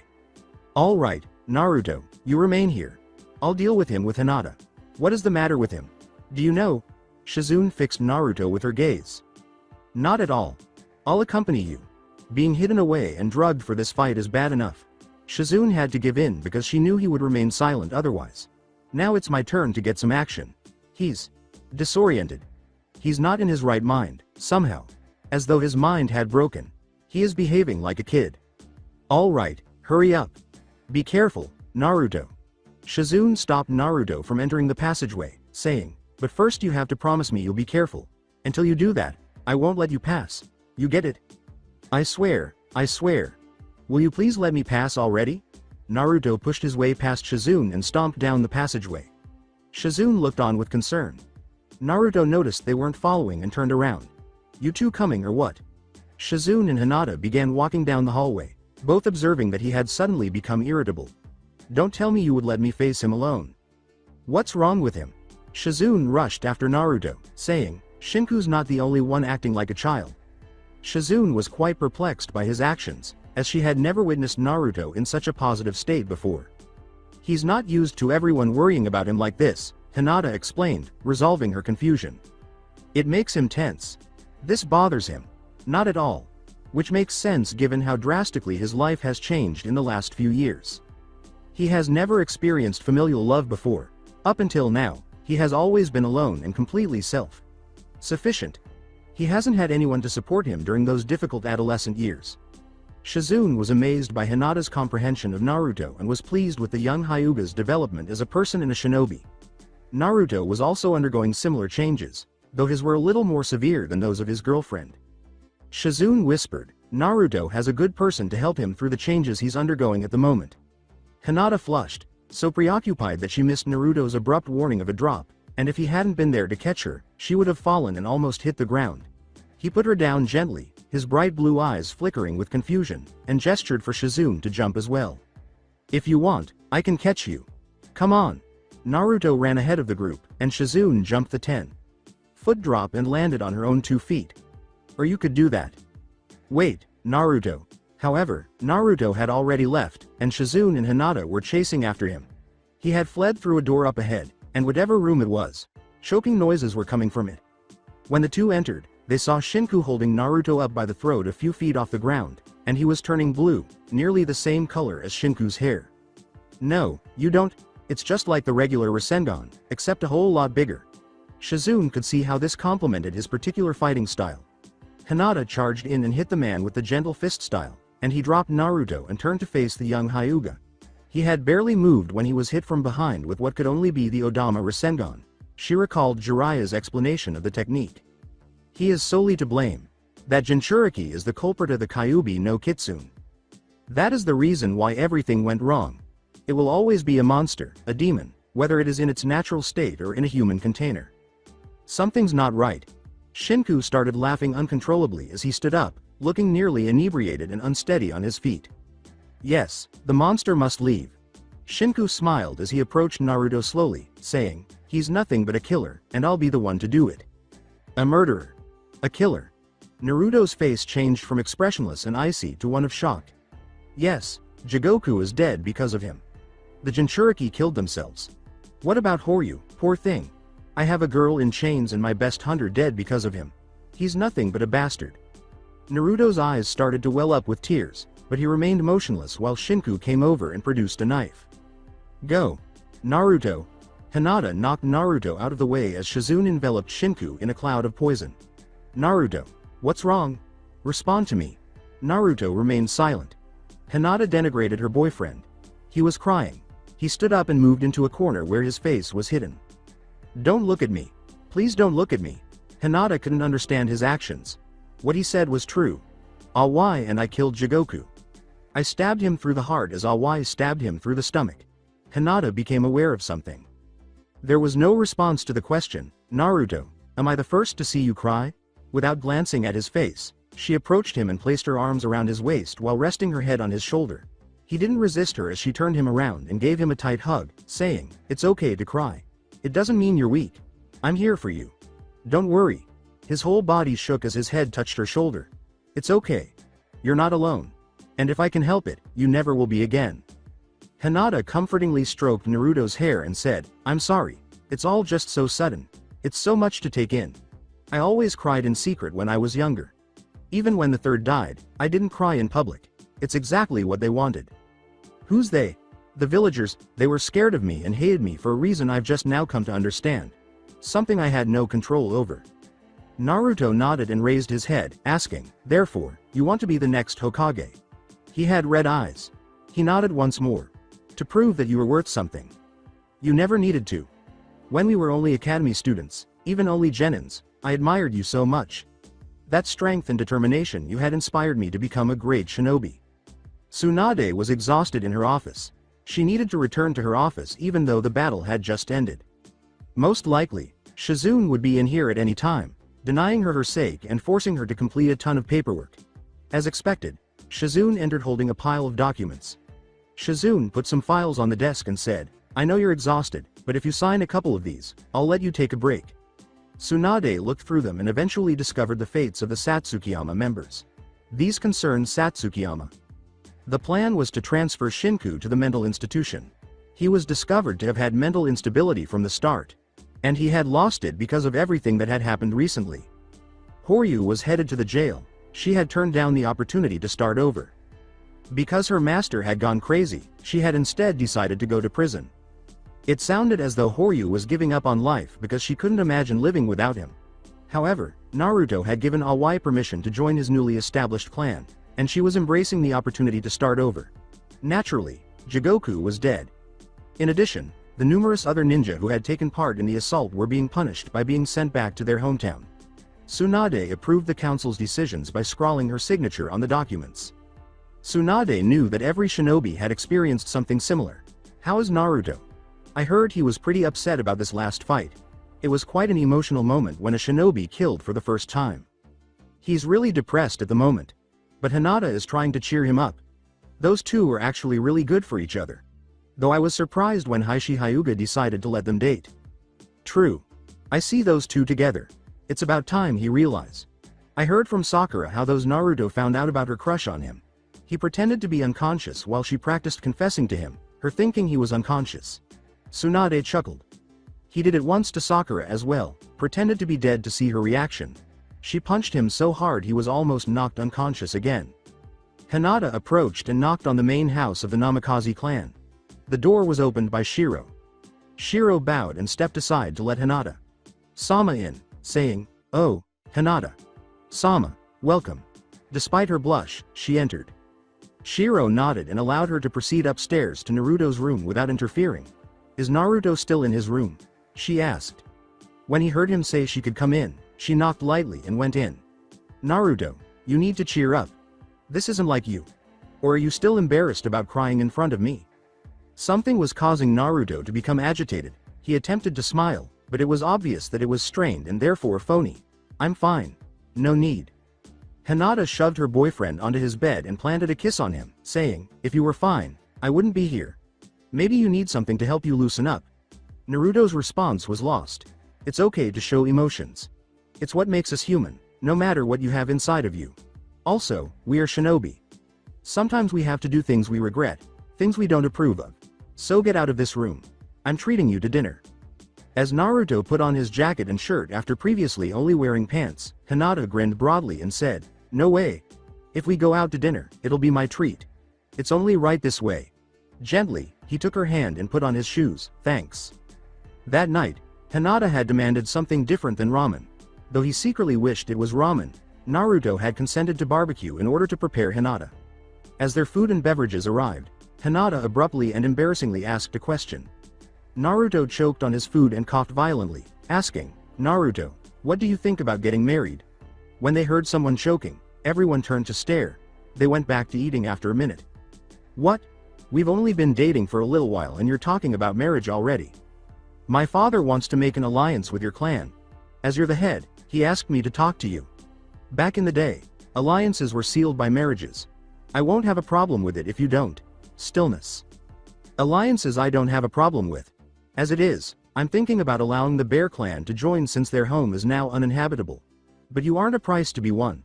Let's give it some time, maybe a year or two. If we are still going steady then, and your father allows it, as my mother will have a say in it as well, then we'll start planning the wedding." Naruto was able to avoid another food choke. "Well, that's good. My father wanted to test you and he made me promise to do this whole stunt. Though he was serious about the alliance between our clan. It makes sense, considering we're technically family." Naruto was about to choke. All along, it had been a test. He laughed, feeling much better now. "Your father really is something else, you know that?" he asked. This was how Hinata liked it best. She preferred the happy Naruto to the melancholy one. It was all official 2 days later. The Namikaze clan, also referred to as the Uzumaki clan, had absorbed the Bear clan. Since it was discovered that they shared an ancestor, the Namikaze clan and the Hyuga clan formed an alliance that was also well known. Rumor had it that Hinata and Naruto would tie the knot shortly. Nobody, however, was entirely certain of the specifics or if it was true. Naruto's door was knocked on by Hinata. Saya responded. Saya hadn't changed in the 2 years they had known one another. "Hinata-sama, here to see Naruto?" Saya escorted Hinata to the living room and then went to retrieve Naruto from his conversation with his mother in the study. The Namikaze household had undergone several changes. More people had come here in search of employment since the Bear clan joined Naruto's family. It was now a busy place with a strong clan in the council. Additionally, the Namikaze clan and the Hyuga clan collaborated effectively. The clan of Hyuga was evolving. No longer preoccupied with their fate, it was a more pleasant place to be. This was accepted by Hinata, Neji, and her younger sister, Hanabi. Not that Hanabi's viewpoint was more important than hers. She had relinquished her role as heiress so that she could go out with Naruto. "Hey, Hinata," Naruto called out as he came out of class. Hinata accepted Naruto's offered arm and they proceeded to the door. "I apologize for the wait. My mom and I had some business to discuss. More of her family finally found us and they want to come visit. But I'm so hungry. Want to go out for some ramen?" Hinata said. Hinata saw Naruto looking shocked and made soothing gestures. "As a matter of fact, I have something to talk to you about. Nothing bad," she said. Naruto sighed with relief and closed the door behind them, saying, "I don't want to break up or anything. I swear. I'll tell you as we eat." The two were happy to remain silent as they strolled hand in hand to Ikaraku's ramen. "That's good. I thought the worst for a moment. They waited while ordering 2 bowls. So what's on your mind? Naruto reflected on the past 2 years and asked, remember what you said 2 years ago? He recalled many of the talks they had shared. But nothing particularly noteworthy emerged. Observing his perplexed expression, Hinata went on. Remember. Rewind. What? We've only been dating for a little while and you're talking about marriage already? My father wants to make an alliance with your clan. As you're the head, he asked me to talk to you. Back in the day, alliances were sealed by marriages. I won't have a problem with it if you don't. Stillness. Alliances I don't have a problem with. As it is, I'm thinking about allowing the Bear clan to join since their home is now uninhabitable. But you aren't a price to be won. Let's give it some time, maybe a year or 2. If we are still going steady then, and your father allows it, as my mother will have a say in it as well, then we'll start planning the wedding. Naruto was able to avoid another food choke. Final flashback with an anxious laugh, Naruto said, oh, that? What about it? My father has been getting pressure from the other Hyuga elders to betroth me to someone already. If I have to marry, I want to be someone I love, not someone that has to be forced upon me. Hinata raised her head. Naruto appeared astounded by the other elder's haughtiness. My father is content to let me marry when I want to, but... As both her boyfriend and the leader of the Namikaze clan, Naruto gave it careful thought. Some, particularly the Anbu Root division, had attempted to oppose him as the head. Since Sai, whom he had only recently become friends with a year prior, had left the Root division and was now a regular Junin, he was able to say obediently that he was in favor of Naruto being the head without angering Danzo. However, he had given Sai a shady look. Are you ready for marriage? If you're ready, I'll prepare myself to face your father. Of course I'll have to tell my mother as well. But if you're sure you're ready, I'll do it. Hinata smiled broadly. I take it that's a yes. We just need to talk to your father. My mom had already said she approves of you. Naruto paused, remembering that it was Wednesday, and asked, when do you want to do it? My father usually is free in the evenings except on Fridays. With a flush, Hinata nodded and said, after we eat, how about we stop by your place and talk over this with your father? But I would like to hear you say this is of your own free will, that you're not being forced to do this. No one is forcing me to do this. This is all of my own free will. Naruto grinned. They ate their ramen when it arrived, with Naruto, for once, not receiving seconds. As they say, he had butterflies in his stomach. Naruto paid for the ramen and stood up, holding Hinata's hand for emotional support. Shall we go? He asked. They were shown to the Hyuga head's private quarters by a young Hyuga. Heishi sat down and offered him a cushion. Hinata had made the decision to leave them alone. Since he had made such progress as the leader of his clan, Heishi had started referring to him as Naruto. Sama, how can I help you today? Pretending to ignore the smirk on Hiashi's face, Naruto inhaled deeply. Then he plucked up the courage to speak. Naruto flushed and said, Heishi. Sama, I'd like your permission to ask Hinata to marry me. Heishi rubbed his chin while reflecting. Several people want to marry her. Though I think only you want to marry her for love. I was expecting you to come around soon. I give you permission to ask her. He summoned Hinata. She sat down and prepared for the worst when she arrived. Go ahead. Hinata's eyes met Naruto's. Naruto said in a shaky voice, Hinata, will you marry me? With a soft smile, Hinata took his hand. She bowed to her father and pulled Naruto down with her, saying, yes, I will. Heishi gestured for them to stand up, saying, thank you for allowing this. With Naruto still shaking, Hinata and Naruto departed. Go ahead and tell your family, Naruto. I'll spread the word here. He sighed and sat against the wall as they eventually left the Hyuga grounds. Hinata gave her now fiancé a hand up and said, that was terrifying. Even after all this time, it still scares me to have to ask him things like this. He accepted it. Naruto, now mentally spent, was dragged to his home by Hinata. Why? Hinata, my family won't go anywhere. You can slow down. Hinata walked more slowly. I know, but isn't it exciting? Can you imagine Shinobu's reaction? She's been trying to get you to ask on your own for months now. Naruto didn't realize this. Really? Hinata asked, nodding as they came into view of Naruto's home. Without knocking, Hinata slipped her shoes on and went inside. Oh, Naruto. Sama. And Hinata. Sama, what's the rush? Saya asked as she was arranging the dinner table. Saya, where's my mom? Naruto asked, surveying the area. Saya indicated that she was still in the study by pointing to the rear of the house. When they arrived at the study, he knocked and said, thanks, this way Hinata. She hesitated for a moment before allowing them entry. Kushina looked up from her desk. Shinobu was reading in the corner. Mrs. Uzumaki, Naruto and I have something to tell you. Something important. She closed the book she was reading as Shinobu did the same, asking, "Oh, if I may ask, what is this important news?" "Mom, Hinata and I are to be wed." Kushina approached Hinata and Naruto and placed one hand on each of their shoulders. Nodding, Naruto asked, "Really? Then it's about time. I still approve of this. But you should go to the rock where your father's name is inscribed and tell him. Both of you should. Shinobu approached Naruto and struck him. He gave his sister a frown. Hinata laughed as Shinobu walked up to her without punching her, saying, "You finally realized, huh? Listen up, if you need pointers, I'm an expert at stuff like this. Don't feel ashamed to ask for help. The same goes for you. My brother may be dense, but I really understand him. If you need advice or just someone to talk to, I'm here for you. I'm here for both of you." She walked away from them. Naruto shuffled his feet uneasily and said, "Yeah, we should. You feel up to it, Hinata?" The two clasped hands once more and grinned as they walked out of the room. "I'm up to it. Shall we go?" They headed for the park with the polished rock bearing the names of those who had lost their lives defending Konoha. As soon as Tsunade strolled up to them and glanced over her shoulder, they bowed their heads in respect. Naruto had a suspicion that she was attempting to conceal the work Shizune had requested of her. Whenever she could, she tried to avoid it. The two said they wouldn't, so she went on, "Hello you two. If you see Shizune, don't tell her I was here. That's an order."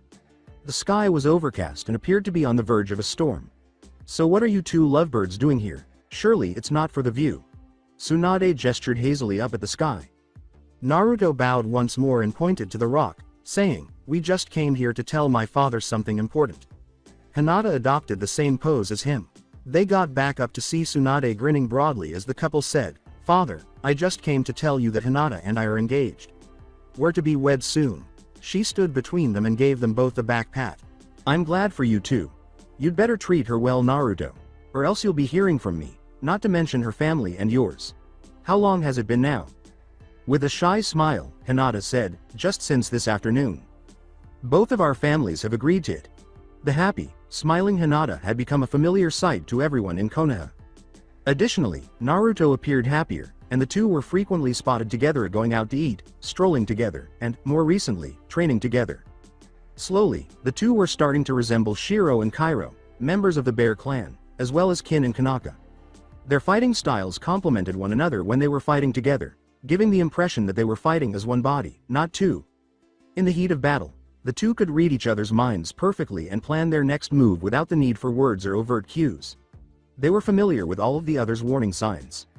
"May your years be long and happy." They heard footsteps and an oinking sound coming from behind them. Both nodded, and she fled. "Oh crap, Shizune. Remember, I wasn't here." Shizune came out looking agitated. They both pointed in the direction that Tsunade had fled. "Have you two seen Tsunade?" they asked. Shizune bowed. Shizune rushed after her and said, "Thank you." After exchanging glances, Naruto and Hinata burst out laughing. Naruto merely grinned at his fiancé copyrightee's charge, "You weren't supposed to tell Shizune, Naruto." He pulled Hinata up to him, their noses nearly touching, and said, "You weren't either. But Tsunade. Chan is the Hokage. She needs to do her job. Also, how else would I get alone time with you?" Hinata reddened intensely. Naruto kissed her on the lips and refused to respond, asking, "Isn't this a bit too fast? Besides, when did you become such a romantic?" He had not become a romantic all of a sudden. However, Shinobu made him watch a romantic drama with her, and the protagonist had done this to the film's heroine. Knowing that she enjoyed romantic guys who did such things, he had tried to please her by copying her. He had to work at it, though, because it was one of the things he wasn't naturally good at. He took his mouth off hers. He pulled her into his arms and gazed down at her with adoration, saying, "We're engaged now. Don't you like this?" It was warm outside, but he shivered when Hinata ran a hand down on his face. He put her on her feet and gently twirled her through the air while saying, "The truth is that Shinobu forced me to watch a romantic movie with her. Near the end I was nearly barfing. But if it's you, I won't raise any objections if you don't." Naruto let out a startled cry. He dropped to his knees and said, "Naruto, what's wrong?" Hinata looked at his back as she gently lowered him. Numerous needles protruded from his back, causing him to bleed profusely. "Who's there?" she asked. turning on her Byakugan and scanning the area, finding the assailant concealed among the treetops. Naruto stood up and resisted the Kyuubi that was inside of him, saying, "It was supposed to be you, not him. I won't let you two say your I do's."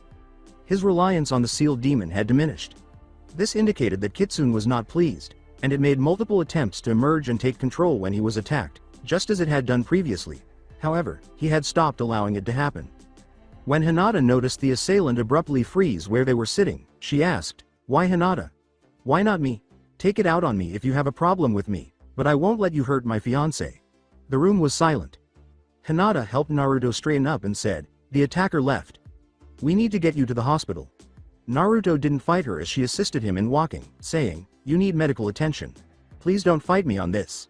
So that's it for today. I hope you guys enjoyed it. Don't forget to like, share and subscribe to the channel for more awesome stories like this. Thank you. See you all in my next video.